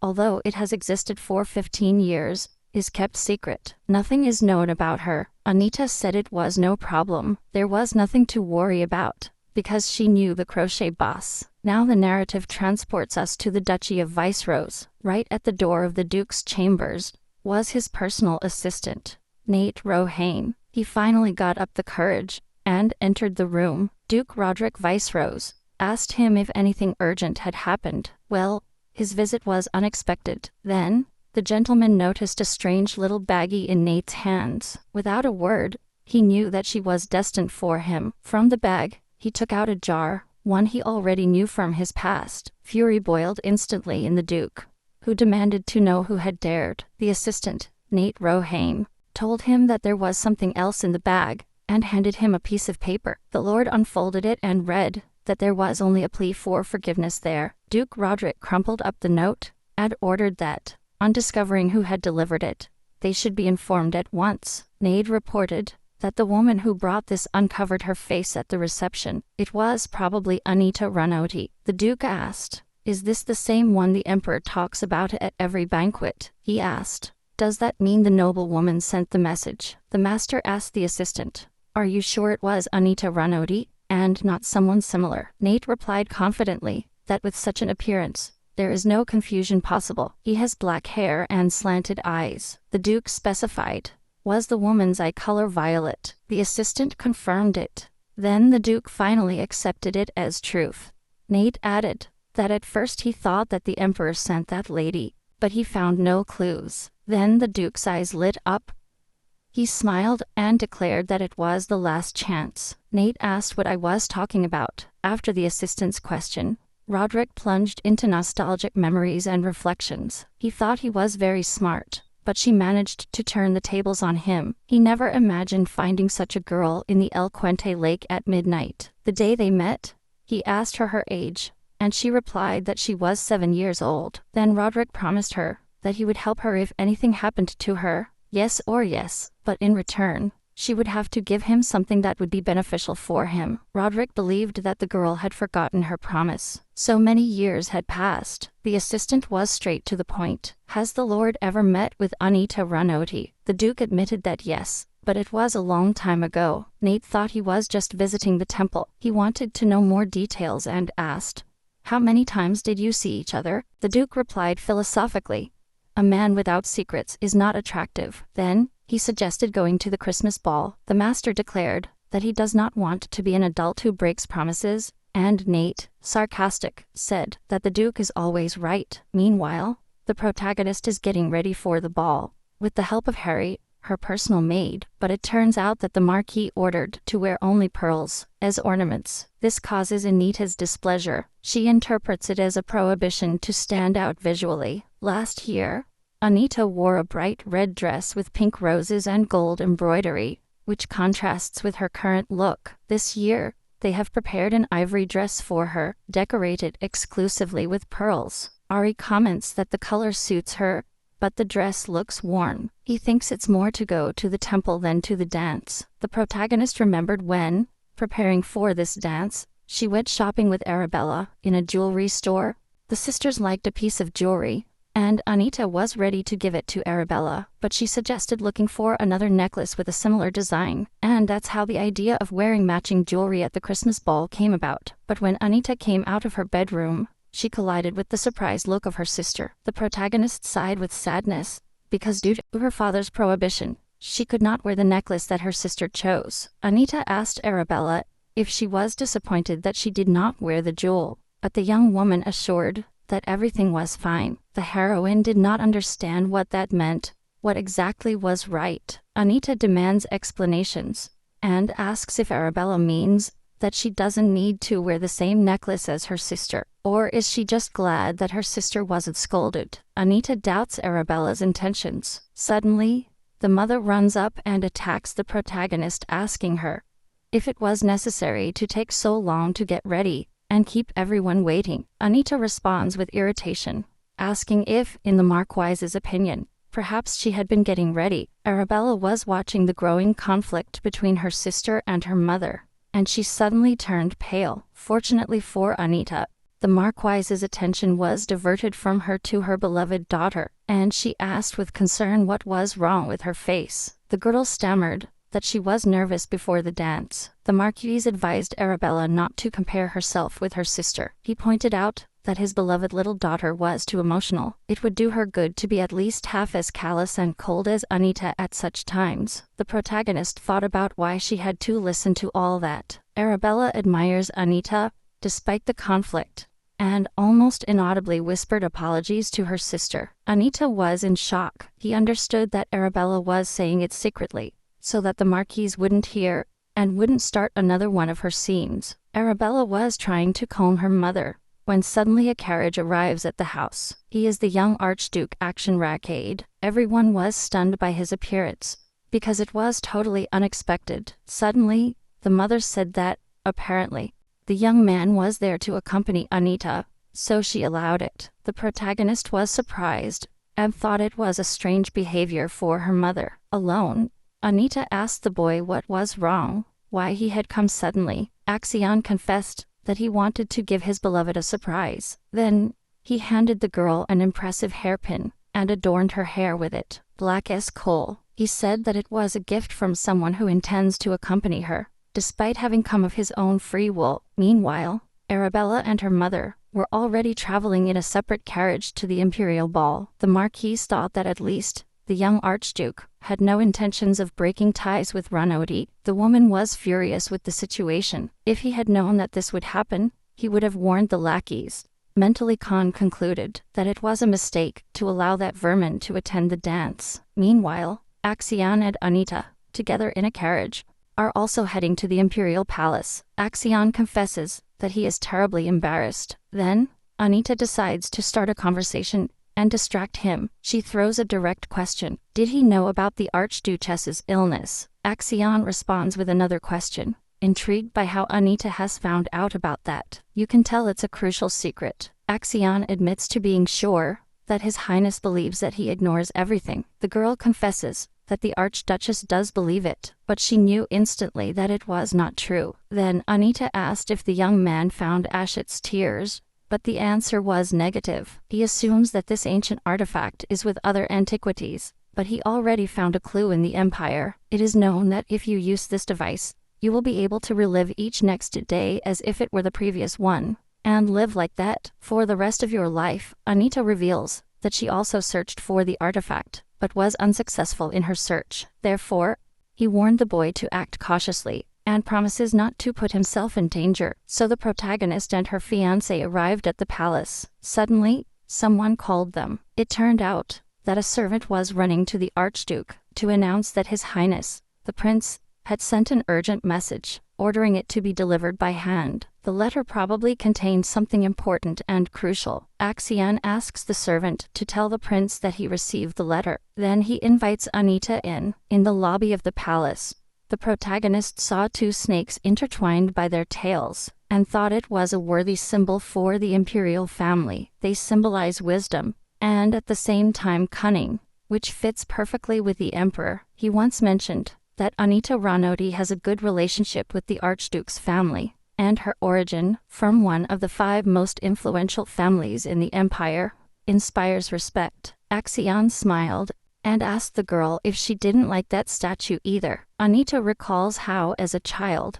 Axion became her role model in high society. That's why now he thinks there's nothing wrong with swapping roles and giving him a little lesson. In front of the doors of the ballroom there are footmen. The young Archduke asks them for discretion to avoid attention. Axion confesses that he just wants to have his beloved close to him, by his side. The atmosphere at the ball is simply magical. A lovely atmosphere. The guests are having fun. The orchestra is playing cheerful melodies. The drinks are flowing abundantly. The party is in full swing, but a servant interrupts the young man to inform him that His Majesty the Emperor requires him. He tries to refuse, but the servant insists, and finally, the young Archduke gives in. Anita lets him go, assuring him that everything is fine, that she will wait for him patiently. He promises to return as soon as possible. Anita is having fun at the imperial ball, but a fuss catches her attention. The girl comes over to see what's going on. A man is scolding his sister. The angry man asks if the young lady is very upset about the incident. Arabella, with sweaty hands, squeezes her empty cup and asks for forgiveness in a trembling voice. The protagonist approaches with a firm step, and the man's tone changes completely. She shyly says that she did not expect to meet Lady Renoti. Anita demands to know what is going on and asks the man to continue his angry speech. Anita wonders if this nobleman dared to yell at a girl for a few drops of wine. The voice of the angry aristocrat cracks. He asks if Lady Renoti knows what that lady did. Anita almost exploded with rage when she heard that the nobleman called her sister a simple lady. She came up to him and slapped him with her fan. Sass. Then he shouted that Ranoti's daughter could not even admit her mistake. The girl replied briefly, but with a lot of burden, that she understood everything. Then he began to justify Arabella, saying that her hand simply slipped. It was just an accident.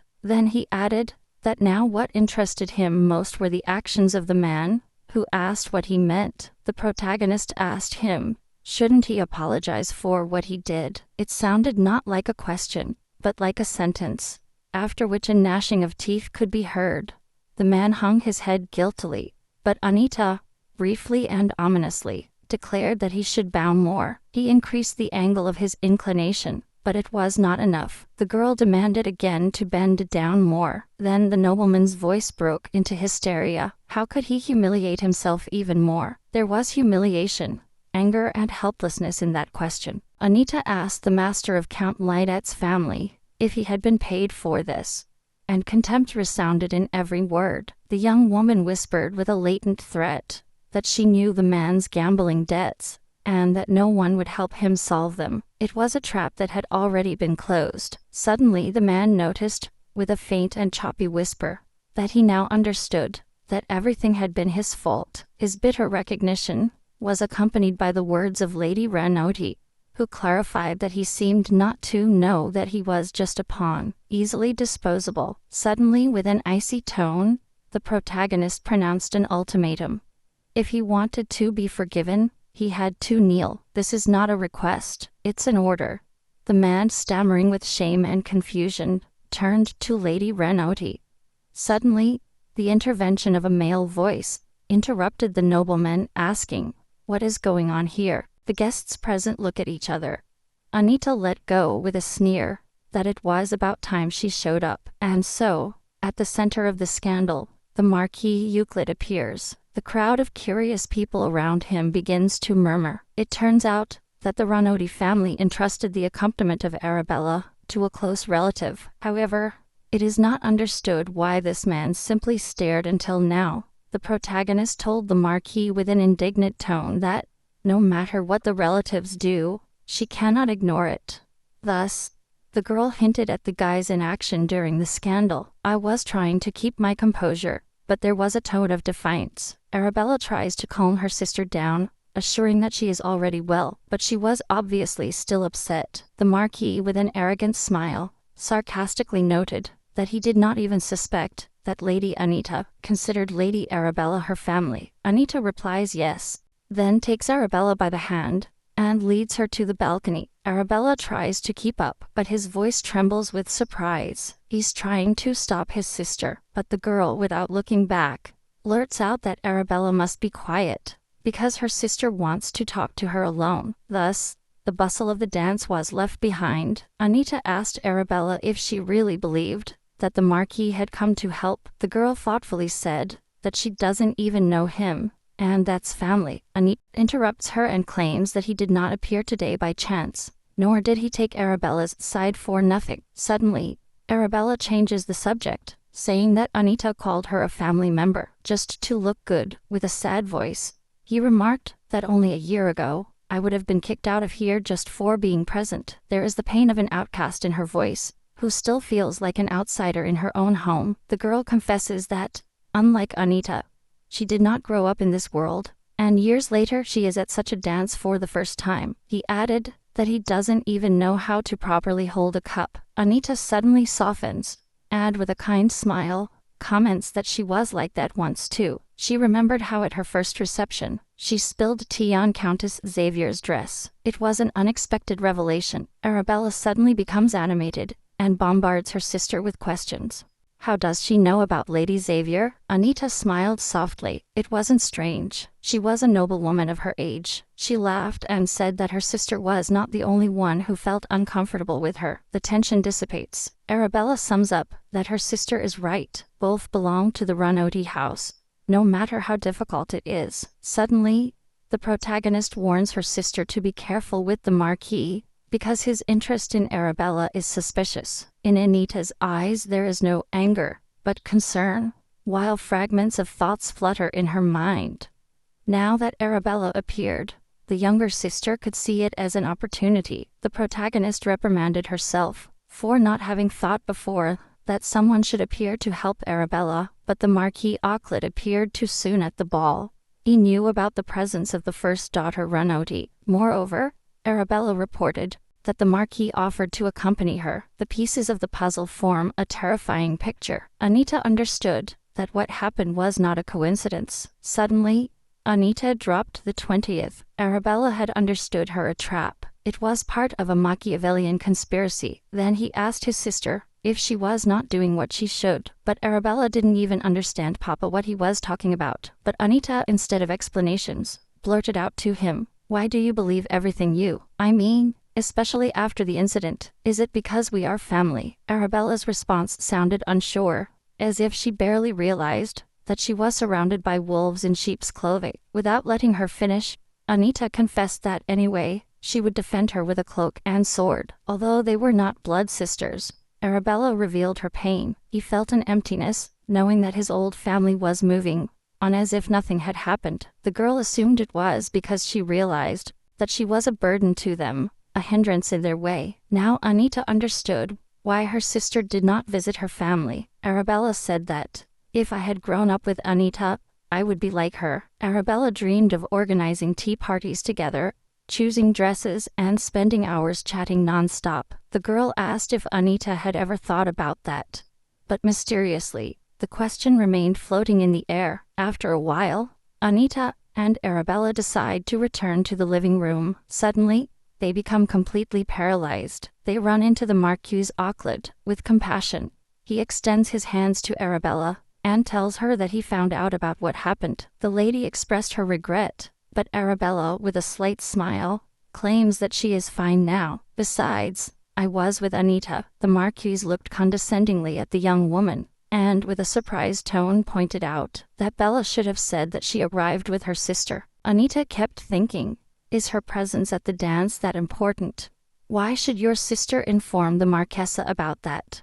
Even Marquis Ranoti would be surprised if Auckland kept such a close eye on Anita's presence. Anita, clenching her fists, said, "Is the Marquis going to reprimand Arabella for that after what happened to her at the ball?" He asked curiously, "Is it really that important for the Marquis?" Suddenly, the woman let out a laugh and commented that, probably, Anita says that because she is still young. Then, he criticized her for the accessories and her attitude, arguing immaturity and desire to attract attention. Anita defended herself, saying that the accessory was an action gift, and she couldn't help but use it. The Marquis insisted, mentioning the chaos at the ball, and her lack of composure when responding. Now he accuses her of not knowing how to control her emotions. Despite her noble birth, she commented that she now understood why her parents had such a hard time raising her younger sister. In her mind, Anita apologizes to her sister. She will never be so submissive or accept those words. He approached the Marquis and accused her of negligence, saying that he would not ask where she had been all this time. He also mentioned that the Marquesa should apologize to her mother, who trusted in her accompaniment. The young woman added that it was best to apologize to Arabella right now, reluctantly and forcing a smile. The Marchioness apologized to Bella, who accepted Lady Oakley's apology. Anita smiled at her sister, as if congratulating her on her scathing answer, and then decided to reproach the Madame for her hypocrisy. He reminded her how, 2 years ago, when the drought hit the Ranodi estate, she fled to Wackled, but now, she suddenly remembered the Ranodi. The young woman continued to beat her, pointing out that apparently, the Marquesa remembered being the aunt of the 2 Ranodi ladies, only when it suited her. Anita summed up that she would also act as it suited her. He declared that he would expose the young gentleman who had insulted Arabella before the public trial, and at last they would find the one who ordered him to act. The Marquis suddenly objected, saying that a lady could not use such treacherous methods. But Anita was not going to continue chatting. He decided to end the conversation with a sarcastic retort, and thanked the Madame for the long and exhausting talk. When she left, the protagonist declared that she was leaving the Marquis with Arabella, so that Madame would finally fulfill her duties as an escort. Meanwhile, in the ballroom, a slight murmur reigns. The guests whisper to each other, commenting on recent events.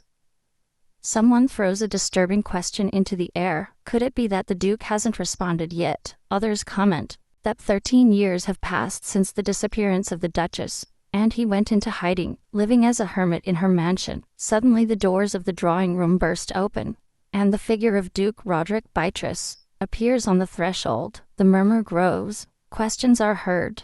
Is it really him? But why here and now? Anita, walking through the ballroom, spots the Duke and freezes for an instant. Their gazes cross. He seems to recognize her. Anita is internally glad that they have finally found each other, but then, the Duke turns around abruptly, which causes great astonishment in the protagonist. The Duke, keeping an imperturbable expression, slowly crosses the living room. Nate was ordered by his master to wait, while he entered alone, like a ruthless, cruel and generous master. Suddenly, a crash is heard, and his lord, Duke Roderick, bursts into the hall. The Duke's assistant exclaims his lord's name in panic, and runs to his aid. Ask His Excellency what's going on. The Duke is panting heavily. His hair is in a tussle. His face is pale. The servant repeats the question, but instead of an answer, he receives a brief order to investigate Anita Ranodi. Then he added an urgent directive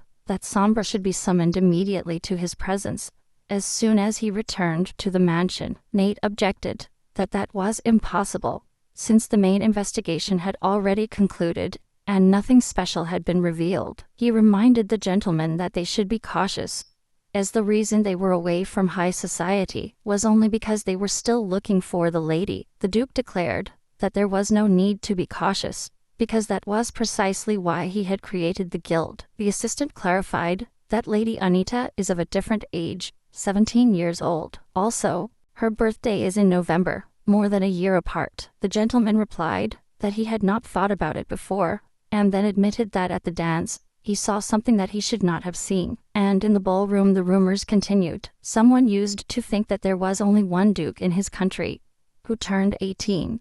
And suddenly Mr. Roderick appeared. The protagonist was also thinking about this man. The Duke certainly recognized her. Anita hesitates. Could the Duke have changed his mind? He seems to have regretted it. She makes the decision to simply ignore his behavior. The important thing is that the Duke showed that he recaps. The girl concludes that she has no choice but to investigate Vanessa. Meanwhile, Archduke Rakati attends a meeting with the emperor. When he saw the imperial throne, the young man remembered the warning that he should hurry so that what he is looking for would not be taken from him. However, His Majesty already took it. Because once Axion was late due to an urgent matter, finally the emperor appeared and asked if the Archduke had been waiting for him long, with a sarcastic tone in his voice. He then pointed out that he was well informed that the Rakati Knights did a great job in the north, but did not do anything exceptional. His Majesty proposed to the young man to travel to the north, and even more having experience in the area. Axion thought, nothing new. At the Christmas ball, the emperor always tries to get me out of the capital. He stated that the monarch should be more concerned about the imperial knight's lack of experience than Rakati. After those words, Axion snapped that if the monarch had finished, he would leave and head for the exit. It's a good thing the boy managed to get out the door, because the furious emperor threw a cup at him. His Majesty shouted, "How dare that rude bastard act like that?" Axiom intuited why the emperor was so furious. Surely he thinks that I will stay in the capital, ignoring his will, and attend the Christmas ball. As he was walking down the hall, someone called him and asked him to stop to talk. The man explained with a guilty tone that it seems that there was some mistake in the process of managing the farm. The Archduke asked sharply, "What mistake? And how is it possible?" The man remembered his talk with the Marquis Renoti. The man was shouting, asking how Rakid got all her money back. At that moment, he replied that he had not the remotest idea. And now he was explaining to the Archduke that suddenly all of Rakid's investments were withdrawn. The Archduke chewed out a question. How could his assistant have made a mistake? The man, with a smile, declared that he was a good associate of the Archduke, so he would overlook it. The Archduke raised an inquisitive eyebrow, and he asked suspiciously, "Which business partner?" The man pointed out that Lord Axion had noticed his abilities and continued to invest in him. The young man asked if perhaps the man had made false illusions by believing that he had invested a lot in him. Axion said that's why Lady Anita acted that way, without having information. The man asked indignantly, "Why does the Archduke dare to judge how parents raise their children?" Axion seriously sentenced that if a man does not learn to think and continues to act on impulses, he will spend the rest of his life remembering his former glory, and that starts right today. Meanwhile, the protagonist was sitting on the porch, waiting for the arrival of her beloved, but when he heard footsteps, he immediately knew it wasn't Action, and went on high alert. He sharply asks the unwanted guest, "Who the hell allowed him in?" The response was scathing. If the lady didn't want visitors, she should have locked the door. The heroine immediately suspected a conspiracy.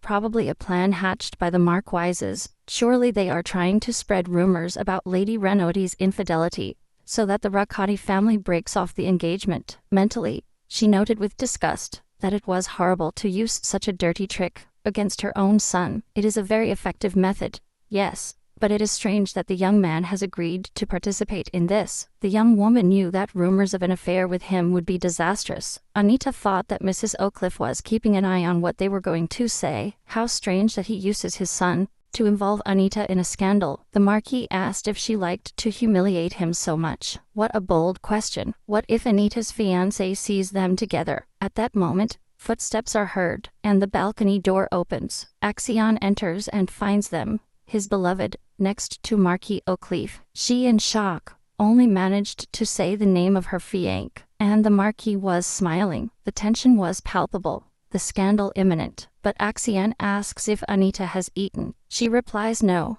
and her fiancé says he doesn't either. The Marquis was furious at the failure of the plan. The lovers walk away from the balcony. He asks her what happened on the terrace, but Anita answered evasively, saying nothing, and with a smile, asked if her fiancé thought she would want to stay there, to herself. Anita thought that Action should understand that she is not one of those who panic easily. If this warmth stays close to her, she promises that she will continue to be happy. It's been a while. The Christmas dance is over. The protagonist has already returned to her palace. One day, an old man with glasses walks into Anita's office. He asks if the lady has called him. This man was the butler. Anita offers him a seat, but he refuses. apparently to keep his distance. The lady insists, showing her power. His tone becomes more severe. He says he won't repeat twice. She proposes to get straight to the point, and reveals that Arabella loves jewelry. The man replies coldly, "Really?" Then, he apologizes and asks the lady, what is the point of that comment? She declares that she plans to prepare for her encounter with the world in advance, and consider every detail. The butler suggests that the meeting be held where the ladies usually meet. Anita likes the idea. He also asks the butler to remind him that he must visit the upper house in 15 days. The young woman adds that by then, she will probably have a lot of questions. The conversation becomes personal. The butler asks the lady not to overdo it and rest more. The protagonist did not expect to hear such thoughtful words from the butler. He asks her, "Isn't the lady always too demanding with herself?" In her thoughts, Anita admits that she is not good at issues related to the family business, and blames herself for it. The man notices that the lady works harder than anyone else, even in matters that she does not completely master. There is respect in his words, but also concern. He apologizes for the possible presumption, but he insists that the lady should value herself above all else. The young woman remembered that everything was exactly the same as in her childhood. One night, very late, little Anita was working with documents. The silence is broken by a gentle knock on the door. The door opens, and an elderly butler with glasses appears. He goes quietly to his little lady, and asks her why she is still not sleeping. Her voice sounds soft, but with a hint of concern. The girl replied that she found an interesting document, where it said that all the great merchants of the empire, except Calypso, joined forces. The man proposed to stay and read all that together with the girl. 2 days later, the protagonist, along with Arabella and her mother, was traveling by carriage to the ceremony of the holy day. What a couple of days! Just before, a carriage of a young aristocrat suffered an accident. The culprit of the incident was the original presenter of the dance. Now Arabella will be the master of ceremonies. Under a gloomy sky, the carriage is approaching. The tension is palpable in the air. Anita throws a suspicious glance at the happy marquis. Something doesn't add up. A plot. Arabella tries to talk about the rain, but her voice trembles. Nervousness invades her. The marquis reassures her. Rain at the ceremony is good luck.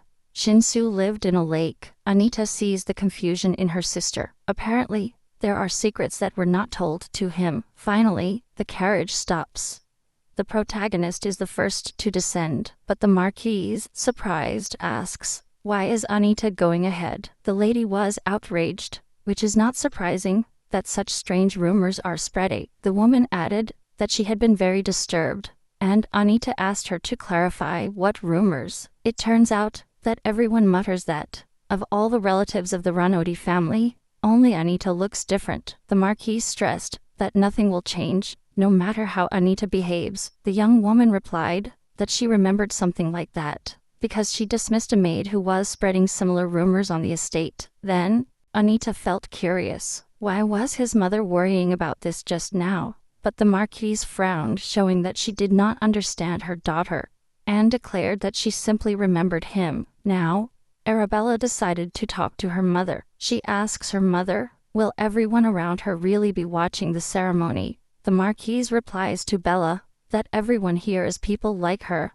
and all this is natural. The protagonist could not stand the sad look of her sister. She takes Arabella by the hand, declares that she will be her companion, and tells her to follow her. Arabella indignantly asks what Anita is up to. It turns out that the heroine wanted to talk to her sister alone. Anita remembered how Arabella had said that she was terrified of being in front of all those people. Anita decided that if her sister was incapable of doing so, she should say so right now. He stated that he agreed to go instead. She would rather do it herself than allow her sister to fail. The protagonist understood how important this ceremony was for the imperial family, but Arabella flatly refused help and claimed that she would do it herself. Anita, worried, asked if she was sure she could do it. Arabella confessed that she was still afraid, but she felt that she could achieve it. Soon after, Anita and Arabella were standing practically in the center of the event that was being prepared. The protagonist wondered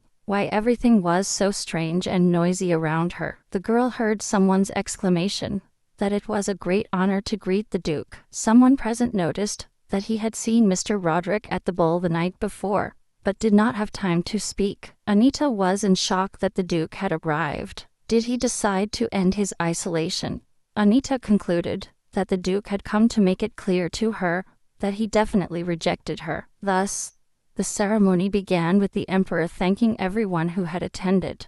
Meanwhile, Anita noticed her sister trembling. This was not the usual tension. Suddenly, the Emperor calls Lady Renoti and asks her to come closer, but a problem arises. Anita is in shock. Why is your sister not moving? Those present began to whisper that Lady Renoti was ignoring His Majesty's order. Anita understood that she had to save her sister from embarrassment and the situation. The young woman approached him and introduced herself as the second daughter of the Marquises Renoti, Anita. Then he salutes the Emperor, the great son of the Empire. Anita offers herself as the head of the ceremony, remembering that 6 years ago, Lady Rome conducted it. The Marchioness sternly shouted the name of her youngest daughter and begged the Emperor to forgive her, for Anita was always an ambitious child. The Emperor ironically remarks that he likes ambitious children. All the guests commented that, in the end, Lady Renoti debuted and made a fuss at the last dance. Someone among those present asked if he was planning to make a fuss at the ceremony again. Her Majesty noted that Anita Renoti did not cease to amaze him and allowed him to try for herself. Anita thanked the Emperor and got ready to start the ritual. The girl was very scared and looked at the guests, and there was action. Wow! It had been a long time since the young man attended ceremonies, but his smile calmed her down a little. However, the protagonist looked the other way. Duke Roderick was there. Anita didn't understand why this man was acting so strange. An inner voice told him to concentrate. Wait, or was it not an inner voice? Sure, it was a low-level spirit who claimed to have appeared to help her. Anita replied that she did not need his help. Then he asked if he could leave the lake at his leisure. He confessed that he had actually been waiting for this day for a long time. Anita thought that she did not know what was happening, but she would not insist on the spirit returning. The spirit was chattering impatiently, asking how much longer he should wait. He was hurrying her to put her hand at once, but suddenly the spirit cried out. What was that? What was going on? The girl, surprised, asked what was happening. The spirit assumed that Anita was very cold, right? She looked at the raging water and asked the spirit what he had done. A philosophical question arose. Does it make sense to give up what one has created for oneself? The spirit shouted something about all those people. A strong wind arose, and then it rained. People marveled at the rain, saying that its drops sparkled to the touch. The Emperor shouted that they should stop the ceremony, urgently. Axion ran quickly towards Anita, trying to catch her so that she wouldn't fall. He called her name loudly, but it was too late. Anita fainted and did not respond. His body collapsed, and his eyes closed. During another meeting, Axion stated that they had managed to confirm the location of Ashit's Tear as well as the Eye of Oblivion. He stated that he had received information that they were acquired by Fortum's merchants. The boy suggested that the merchants of Fortum must have deceived the Emperor. Axion thought it was a good thing he didn't elaborate on his search for the gorgeous necklace for Anita. They asked him what they should do now. The young Archduke replied that they should now rejoice at their victory. He added that they should start by celebrating the holy day. Then, he recalled the admiration of the guests at the ceremony during life, the rain. Then Axion realized that pure divine energy was spreading. The guy, absorbed in his thoughts, suddenly noticed how Anita began to slowly collapse to the ground. Without a second's hesitation, he ran towards her, managing to hold her skinny body before it hit the ground. Anita was light as a feather. Her head drooped over his shoulder. Everyone present whispered, "Is the Archduke really present at the ceremony? And does the Emperor know about it?" Axion thought that he didn't want her to wake up and regret her actions, nor that he was in the Emperor's sights because of her. For Axiom, the most important thing was that she did not worry about attracting attention from no one. The Emperor was still furious about losing the Oblivion Eye, But after the Holy Day ceremony, Axiom confirmed that the Ranoti were not involved. The protagonist woke up, feeling a familiar aroma enveloping her. She looked around, and there he was, her beloved, sitting by the bed, with a gloomy face. He told her that Anita needed to hear something important. She replied that she also wanted to say something, so he proposed to say nothing. Intrigued, he asked if she could read his mind. Anita confessed that she didn't want to hear what he had to say with that face. Axiom begged him to listen carefully. No one comes back alive from the El Puente Lake. At first, the young man believed that the girl possessed a power, divine, but, oh surprise, it wasn't like that. And now the guy wants something from her. Anita interrupted him, pointing out that this was how they became friends. Then he asked her, didn't they grow up together, sharing memories, even if they didn't live in the same house? The girl reminded him of his pact. They could only have one secret from each other. He concluded that, for now, they preferred not to tell each other anything. What attention! The young man accepted, but asked, why such a sudden decision? She did not answer, and thought that when she saw Axion's eyes, something was doing again to his mind. When I was a child, every summer the Marquises went to a villa by the sea, but Anita never left the capital. The Archduchess comforted her, telling her that nothing was wrong. She promised the girl to go to the sea together, and then added that the sea was the same color as Axion's eyes. The protagonist looked at her beloved, and thought that her mother was right. Her eyes were really the color of the sea. Then, the maid Ella knocked at the door, and asked permission to enter. Axion shouted that the lady had just woken up, and was very hungry. Anita asked the boy what he wanted to tell her, but he replied that it didn't matter now. The main thing was that she ate well, and rested. The maid brought the lady an aromatic soup. Axion took a spoon, and encouraged her to eat. He stated that he imagined that his beloved had a lot of questions, accumulated questions, and that I would answer everything in turn. The protagonist asked if perhaps he would not answer all her questions, until she finished eating. After a while, the protagonist began to think about isolation. Although, of course, it was strange to think about it again. Why the hell had he even thought of that? The girl decided to put those thoughts aside for now, return to the mansion, and think everything over there calmly. He opened the drawer where the knife was, and thought that maybe it had a divine power, like Axion, so it's worth a try. The healing of the cuts takes 2 days. Even if Anita only manages to stop the blood, it is already a success. But the girl watched as the red puddle got bigger. The blood was not going to stop. It turns out that getting out of the lake and what happened at the ceremony was just a coincidence. The next morning, the Archduchess asked the maid if Madame Anita had woken up. She reported that she had woken up the night before. Then the Archduchess burst into Anita's chambers. When he saw her, he exclaimed in shock, because the girl's entire sleeve was bloody. Although he was still being kind, Madame cried out indignantly, "Who dared to do this?" Anita explained that she did it herself, to check if she had divine power. It turned out that he had no talent for healing, but the Archduchess asked, why was she exposing herself to such danger? Anita declared with a smile that it had not hurt at all. During tea, the Archduchess revealed that after Anita fainted, the Emperor ordered the ceremony to be evacuated. The church interpreted the event as a divine sign in Anita, a rumor that already travels the halls of nobility. The Archduchess predicts that, undoubtedly, Anita will receive an avalanche of invitations in the near future. He sensed his tiredness, but proposed, how about a break at his farm, a little break before leaving? Then he asked if he really should leave, confessing that he has always deeply valued Anita's opinion. Looking back, she admitted to often feeling like a simple spectator, watching from the sidelines.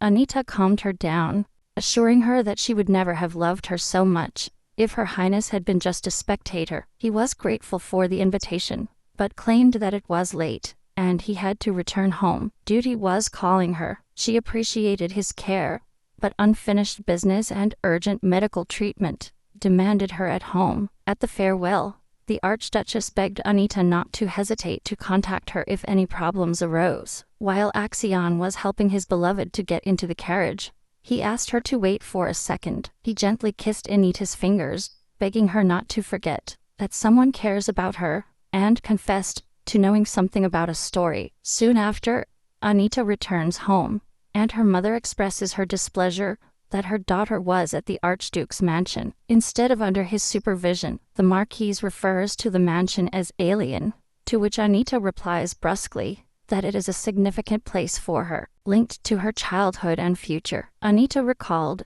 that she replaced Arabella at an important ceremony, which probably has a political or social background. She stresses that this decision benefited her family. It turns out that the Ranodi family met with the cardinal in the church, and also that the attitude of the parents towards Anita suddenly changed due to her divine power. Suddenly, the tension in the family increased, and the dialogue turned into an argument. The mother accuses Anita of being irritable due to fatigue, but she retires to her chambers, refusing to continue the conversation. In her chambers, the heroine tried to summon the spirit of the lake with a few drops of blood, and he succeeded. He greeted her, noting that invoking him twice a day was complicated. If he kept this up, they would see each other in a week. The girl apologized, and the spirit asked the reason for her invocation. Anita wanted to ask him about black magic. He replied, understanding everything instantly. It was what I imagined. The spirit revealed that the girl was unconscious because he destroyed the black magic around her. The heroine was amazed. How was it possible? Black magic and divine power are opposites. They do not coexist. The spirit explains that his divine power was blocked by black magic, and this was happening since his birth. It turns out that black magic not only isolated Anita, but had to force her to go to a specific place at a certain age. The heroine sensed it. It was probably all orchestrated to murder her. The spirit of the lake and Anita discuss the need to find the one who cast the curse and punish him. Anita expresses her firm decision not to let him go unpunished. The spirit asks if Anita intends to live isolated from the world, to which she replies evasively that it's hard to know, especially now that there are no more reasons for it. It was incomprehensible that the Marquis and the Marquesa were willing to sacrifice their own child in order to find Arabella. The main thing is to find out who used black magic against Anita. She thought that she would take care of the black magic later, because her priority now was to save the Archduchess. Suddenly, a maid knocked on the lady's door, bringing an invitation from the elderly lady, but the protagonist reacts coldly, ordering the maid to leave the invitation and leave. Then Anita asked why exactly that maid had brought the invitation. The subordinate explained that the older lady is furious that Harry, a commoner, serves the heroine. The protagonist suspects that the maid's visit is not accidental. She believes that she is looking for something from Anita. He handed the maid a gold coin, but she blushed and asked why they were giving her the coin. The heroine replies that it is a compensation for her work, and after a tense dialogue, the subordinate leaves. The protagonist senses that the Marquesa is using the maids to spy, but Anita saw an opportunity in this. To turn the situation around, he decided to examine the invitation. The strange spelling of his family's surname, and the lack of content in the invitation, seemed strange to him. The girl guessed that there might be a hidden magical meaning here. Perhaps the love and flower, or divine power, be the key to decrypt the text. And it actually worked. Anita was mentally outraged, who came up with the idea of sending such an encrypted invitation. Suddenly, someone knocked on the door, and Arabella appeared in the room. Anita asked him what was going on. The blonde girl explained that she was worried about her sister. Anita replied that everything was fine. Then he asked how Bella was feeling, as he had heard that she had also fainted on the day of the ceremony. Arabella apologized to Anita for fainting when deciding to go out instead of her older sister. Anita interrupted her sister and told her to stop apologizing for something she wasn't guilty of. Then he asked his sister if she understood perhaps that the younger sister had taken away his place in that right. Arabella replied that Anita simply decided to help and went out instead of her older sister. He told Anita not to talk like that, as if she had done something bad to her sister. Bella added that Mom and Dad were very worried about her, so they went to the shrine, but, unfortunately, they could not get the holy water.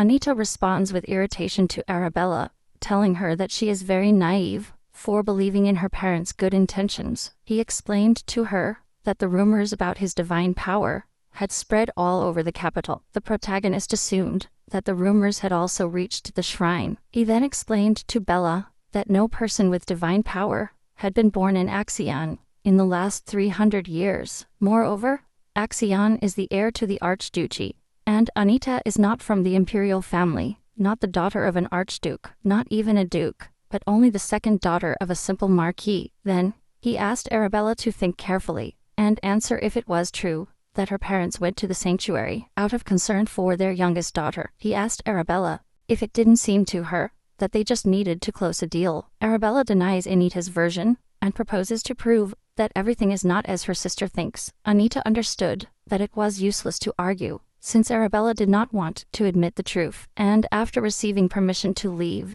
Bella hopes that her sister won't hold a grudge. The protagonist ventured out for a walk in the surroundings. He remembered that Arabella lost consciousness rarely, without a clear pattern. Anita wondered if Arabella was fainting because of her. The spirit said he didn't know anything, so the girl kept thinking about his power. One day, the spirit warned him that, sealed or not, the power could be released unchecked. Perhaps it is manifesting itself in sudden outbursts. Thanks to action, Anita learned to use and control the divine power. But at what price? He helped the protagonist, but acts as a servant of the temple, although he refuses to want to be a high priest. Now, let's transport ourselves to the mansion of Duke Roderick Vicerose. The Duke questioned Nate about the reason for his visit. What was bringing him here? The assistant explained that a reply had arrived from Lady Anita Ranoti. The next day, Duke Roderick and Anita finally met, and what a conversation they had. The Duke pointed out that it had been a long time,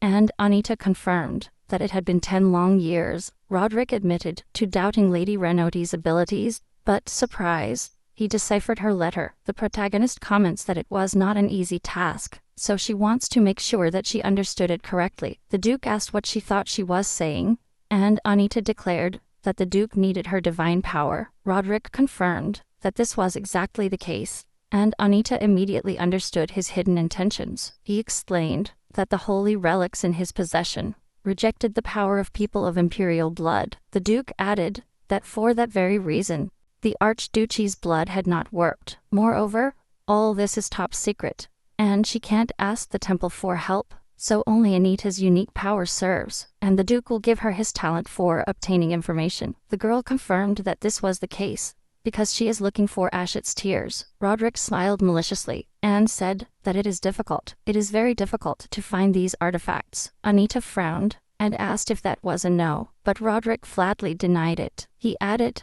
that he was only implying that the search would require more than time. Then she asked how many times to use her magic, and he, smiling, said about 10, but the protagonist objected, stating that once is enough to follow the trail of the relic. It is clear that she does not trust the Duke.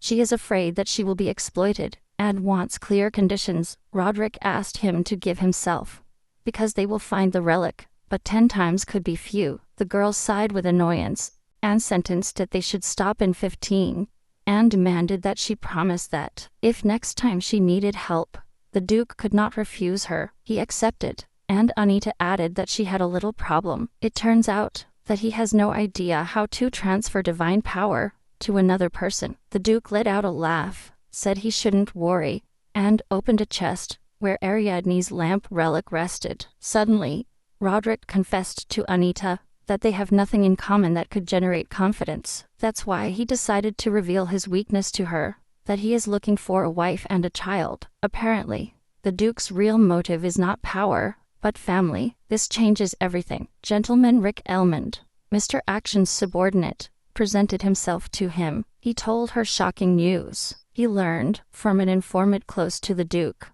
something about Lady Anita. Now Action knows that Duke Roderick is very interested in Anita. The young man reacted calmly, with a short sentence, but hides an analytical calculation. The gentleman asked if Lady Ranoti could refrain from visiting the duchy for now. Rick wants to minimize contact with the threat. Action said that Anita will not fall for his tricks. Then he added that he doesn't want to put her in danger, although he is intelligent. The Duke is an experienced player. Axion orders his subordinate to assign a couple more people to watch the Duke, experts in hiding. He does not trust Roderick, and wants to know with what intentions he approached Anita. Meanwhile, Anita was looking at the magnificent necklace, and thinking about whether she should accept this jewel. The girl remembered the day when Axion gave it to his beloved. He made an effort to get that expensive jewel, especially for her, although he himself did not need it. Axion believed that this would be useful to Anita in the future, and would help her. Then, the young man placed a book on the table, a copy of the Encyclopedia of Sacred Reactions. The girl was surprised. The boy added that it contained names of relics, descriptions of their appearance, characteristics, and a summary. Anita expresses her gratitude to Action, emphasizing the importance of this gift to her. Next, the protagonist reflects on how the Eye of Obrage will be able to help her in her mission. At a certain distance, with the help of this magical artifact, the authenticity of a found object can be determined. In order to advance in her search, the girl must first fulfill the order of the Vizeroso Duke, and for this, she needs accurate information about his wife and son. Perhaps, when the Marquis and the Marquise were looking for Arabella with Arianda's lamp, they indicated exact data. They probably asked to find the girl born 20 years ago, on May 4th, on the 4th estate of the Camino Real. With the lamp you can find anything, but you must give accurate and truthful data. Suddenly there is a knock on the door. It was the Marquis, who was coming to her youngest daughter's quarters. Beaming with joy, he asked Anita if he could talk to her at that instant. Anita asks the reason for his visit so late at night. The Marquesa, with irony, asks if the maid she sent only helps Anita to get dressed and dressed up. The woman is furious, because the maid does the minimum, and not what is expected. Gossiping and spying. Anita was already expected that the Marquise would bring up that subject. Madame offers her another maid, but Anita understands that her mother is only looking to control her with convenient servants. Anita rejects the offer, arguing that she feels she is taking maids away from her mother. The Marquise defends herself, saying not to think that, well, it hurts him that he didn't pay enough attention to her before. But the protagonist does not accept these apologies, and coldly replies that she did not ask for them. Suddenly, Anita blurted out that she heard that her parents went to the shrine to pray for her. The Marquise was perplexed, and asked how it was that the young woman had found out about this. Anita replied that Arabella told her. The Marquise forced a smile, and said that Bella was a charm, although her voice denoted annoyance. He added that he felt sorry for her, that Arabella shouldn't have told her sister that. The woman was furious, but she was hiding it. The Marquise proposes to Anita to go with them to the shrine, so that she may pray, and, by the way, measure her divine power. The girl understood that her real goal was not to pray, but to check her abilities. Anita flatly refused, and explained that she does not intend to be a priestess or anything like that. So why do it? The protagonist knew that the Marquise was not going to stop sending her maids. Earlier, Anita decided that it could be useful. If her parents try to use their daughter, she will use them. One day, when a new maid arrived to take care of Mrs. Anita, she decided to turn the threat into an opportunity, and gave the order to prepare everything for her imminent departure. While the maid was brushing her hair, the protagonist said that she believed that her mother cared a lot about her. At the beginning of such an open conversation, the maid exclaimed in surprise. Anita continued, saying that she had heard that she had even gone to the shrine, and apparently just today, the young woman pointed out that she was starting to worry that the Marquise would get exhausted from going so often, since it was already costing her a lot. Then the Melody added that she felt that a maid had been taken from her, but the maid hastened to reassure her mistress. He said the lady shouldn't worry about that. In reality, the Marquise met with people, and it did not involve any effort. These words confirmed Anita's suspicion. His mother used the sanctuary for secret meetings, not for prayers. Anita asks sharply, "Really?" And he goes on the attack, demanding details, asking, "Who did the Marquise meet with?" The maid stammered that she didn't know, but the head maid is walking around with a lot of documents. They say that they were given to her by the one with whom the lady met in the sanctuary. Anita realizes that the Marquesa considers all her maids simple pawns, but they are also people with their own will and desires. So, the protagonist used the maid to extract the truth, and is ready to act, while with a satisfied face, she asked the Marquis if her talk was over. Meanwhile, the Emperor, concentrating on taking care of his plant, was distracted when his assistant approached with a report. The assistant reported that a carriage arrived at the duchy recently, and an hour after the chat with the Duke, Anita Ranodi left. The Emperor angrily asked what the conversation was about, but the assistant replied that he did not know. Then, His Majesty simply became enraged. It exasperated him that, when it came to the Duke, the attendant never knew anything. The Emperor assumed that the Duke, apparently, is interested in his divine power to use Ariadne's lamp. The assistant proposed to assign Anita to one person, but the Emperor refused, fearing to generate unnecessary suspicion. Instead, he ordered to find the weak point of the Marquis Renodi to get rid of him. The Emperor, after watering the plant, wondered how long it would take the Duke to get his way. Meanwhile, butler Philip called Mrs. Anita in the hallway to give her an invitation from the Rackade family. The protagonist was surprised that he arrived so quickly, and asked the butler to take the documents out of the apartment. In charge of the aristocrat's affairs, he replied that he would carry out his order without fail. But soon after, he was walking through the palace more gloomy than ever. He had already suspected something when the Milady asked the favor, but Philip did not imagine that the thing would come to such an extreme, and hesitating, he knocked on the door of the Chambers of Life from Mrs. Anita to deliver the documents to her, but no one answered. Probably the milady had already left for the Rackade estate. Philip remembered how he had asked the lady out of curiosity why she had asked so suddenly. But Anita replied that there was no specific reason, something had simply interested him. In front of the door, the butler was thinking that perhaps the lady already knew everything, but the lady, even as a child, never cried, although this news might make her cry. So, Anita was about to taste the drink that Axion had prepared. The young woman noticed that it was the first time she had tried it, but she liked it very much. A strong wind was coming through the window. The girl's hair was flying everywhere and annoying. That's why Axion asked if he could tie her hair. She nodded, and asked him if he needed a rubber band. He replied that he would use a handkerchief. The girl let out a giggle and added that she forgot that the boy had very skilled hands. Then, she said that she needed to confess something to her beloved. The guy became paralyzed and tense, and the girl confessed that she was under black magic. She explained that that's why she always wanted to distance herself, but apparently it's not just that. I also longed to be happy. The young man replied sharply that she could do it. After all, his influence among the Ranodi is great now. Anita can get anything she wants. The girl did not understand, and asked what he meant. Axion added that his beloved should use it to him. Then, he handed some papers to Anita, telling her that he would not allow anyone to hurt her. Anita went through those documents thoroughly later. It turned out that they contained the content of the conversation of the Marquis and the Marquise in the sanctuary. The protagonist was busy studying the rolls and looking for some information or clue, but she understood that the more time she spent looking for information, the less she would have left to act. His work was interrupted by a knock at the door.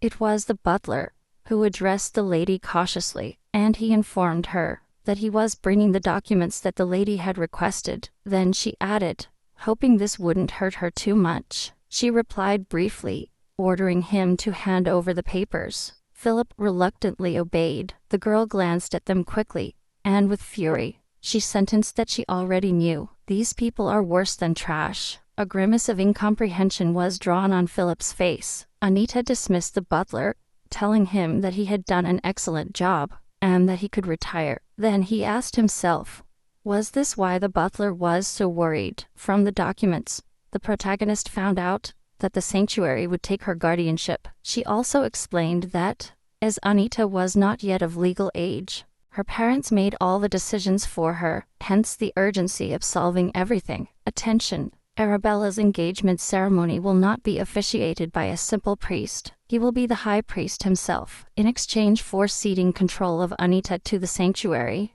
her parents will get all her donations back. And the last condition: if Anita is under the guardianship of the church, her parents will not strip her of her surname. This left her wondering, could it be that the Marquis and the Marquise are really her parents? Let's go back a little in the history of the Ranoti. After Arabella's disappearance, the Marquis lived in the countryside for 3 years. In addition, Anita was born prematurely, and there was no time to call the midwife. She was assisted by a maid named Sabina. The protagonist already suspected that she was the illegitimate daughter of the Marquis, because they do not look alike at all. Not only did she think about it, rumors about her origin spread as soon as she entered high society. But on the other hand, if Anita were illegitimate, the Marquesa would never allow the young woman to show herself in public, and Sabina is his right-hand woman, a loyal servant to the core. Suddenly, the girl heard a knocking. It turned out to be a bird pecking at the window, but he was special. He had something tied to his leg. Anita untied it and unwrapped the message. What was written there deeply impacted her. The note said that Anita should not forget that the Rakati family would always support her. The girl was surprised at how Axiom knew that, and promised to remember it always. Then, with a key, he opened a drawer where he kept an artifact to send to me. Short messages I didn't need any more for now. He put the tube to his ear and called Vanessa. When the redhead answered, he asked her to anonymously bring the documents from the previous meeting to the treasury. Anita smiled and said that they should denounce the Ranoti couple. The next day the Marquis was traveling by carriage to the audience with the Emperor. He was happy that His Majesty finally called him after 18 years. Apparently, there was no one as loyal as Mr. Ranoti, because important matters could be entrusted to him. He used to worry, because since then the number of personal meetings had decreased.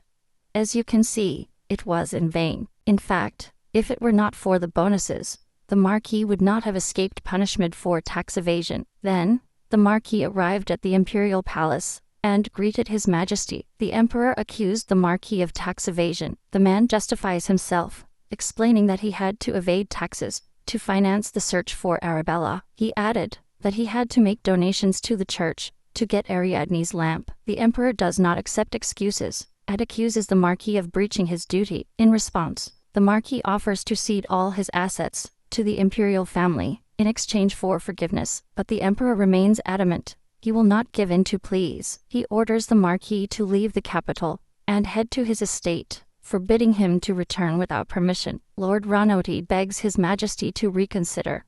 The capital is vital for a noble, but His Majesty stands firm. The Marquis has deeply disappointed you and could not meet basic requirements, which led to a complete breakdown of trust. Arabella and Anita organized a tea. Bella asked if Anita liked tea, and if it was delicious. The sister tasted the drink, and said it had a slight bitter aftertaste. He added that the tea itself was quite good. Anita stammered cheerfully, "What a nice compliment." And then the protagonist promised to make the tea herself next time, and Arabella agrees. Suddenly the door of the room bursts open, and the furious Marquis bursts in. He destroys everything that is on the table and grabs Anita, telling her that she better start praying. Bella, frightened, asks her father what he is doing, and begs him through tears to stop. The Marquis demanded that his daughter should now beg and implore mercy from the Emperor. The Marquise poked her head into the room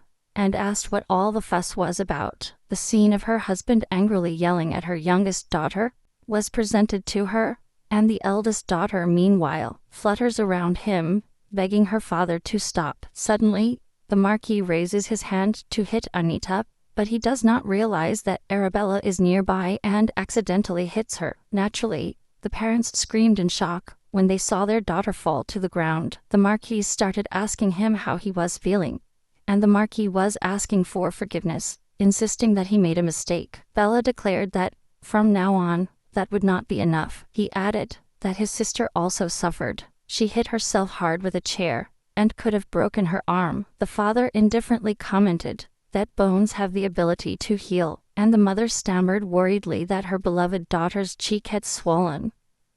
But Bella replied that Surely, Anita's pain was much greater than her own. The Marquise let out a little laugh and said she hoped that rascal hadn't had time to do anything. Bella asked how her mother could be like that. Do you think your youngest daughter did something wrong? As soon as she arrived, Bella told that Anita only had tea with her and said that the tea prepared by her sister was not so bad. The Marquise burst out, "Your daughter is not a tea-making maid."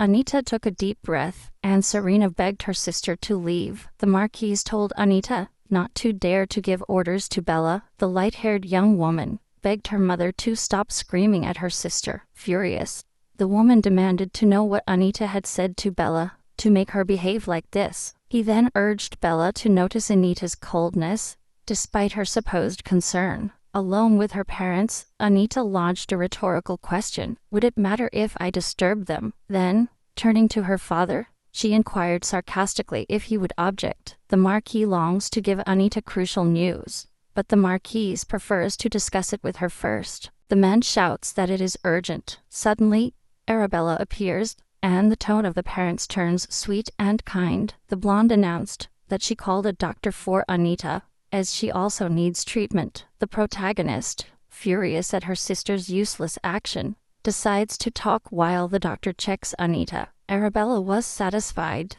and presently a shout from the Marquise. Was outraged that the Ranoti should be locked up. The Marquis said that he had already explained that His Majesty noticed that the Ranoti were evading taxes, and issued such a decree. The Marquise said it was cruel, but the husband rebuked her. Didn't they come to this because of their expenses? The wife was outraged, saying that he was not doing it for her. With the screams, they did not even notice the doctor's arrival. Then, the Marquis whispered in his wife's ear, "How about talking to the church?" But the woman protested. His Majesty would know that the Ranoti made a deal with the church and sold Anita. In addition, Her Majesty probably plans to appoint Anita as crown princess. The Marquise muses aloud that this will solve the problems with the church and the imperial palace. The Marquis said that's why he spoke to Anita, because His Majesty is dissatisfied with her. The Ranoti spouses remember how the Emperor regretted that he rarely saw Anita. The Emperor noted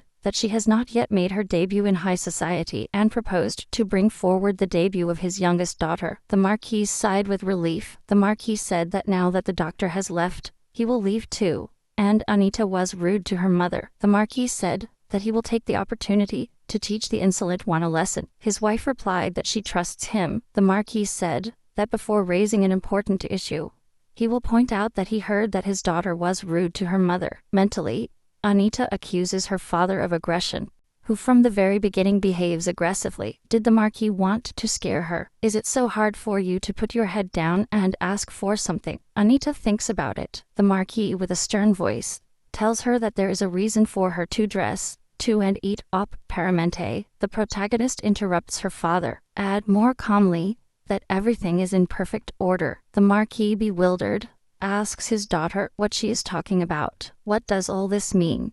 With a sly smile, the young woman lets go. If they don't want to spend more on me, I'm just leaving. Anita, very serious, explains that the money at her disposal is registered in the accounting books of the marquisate, and it ends.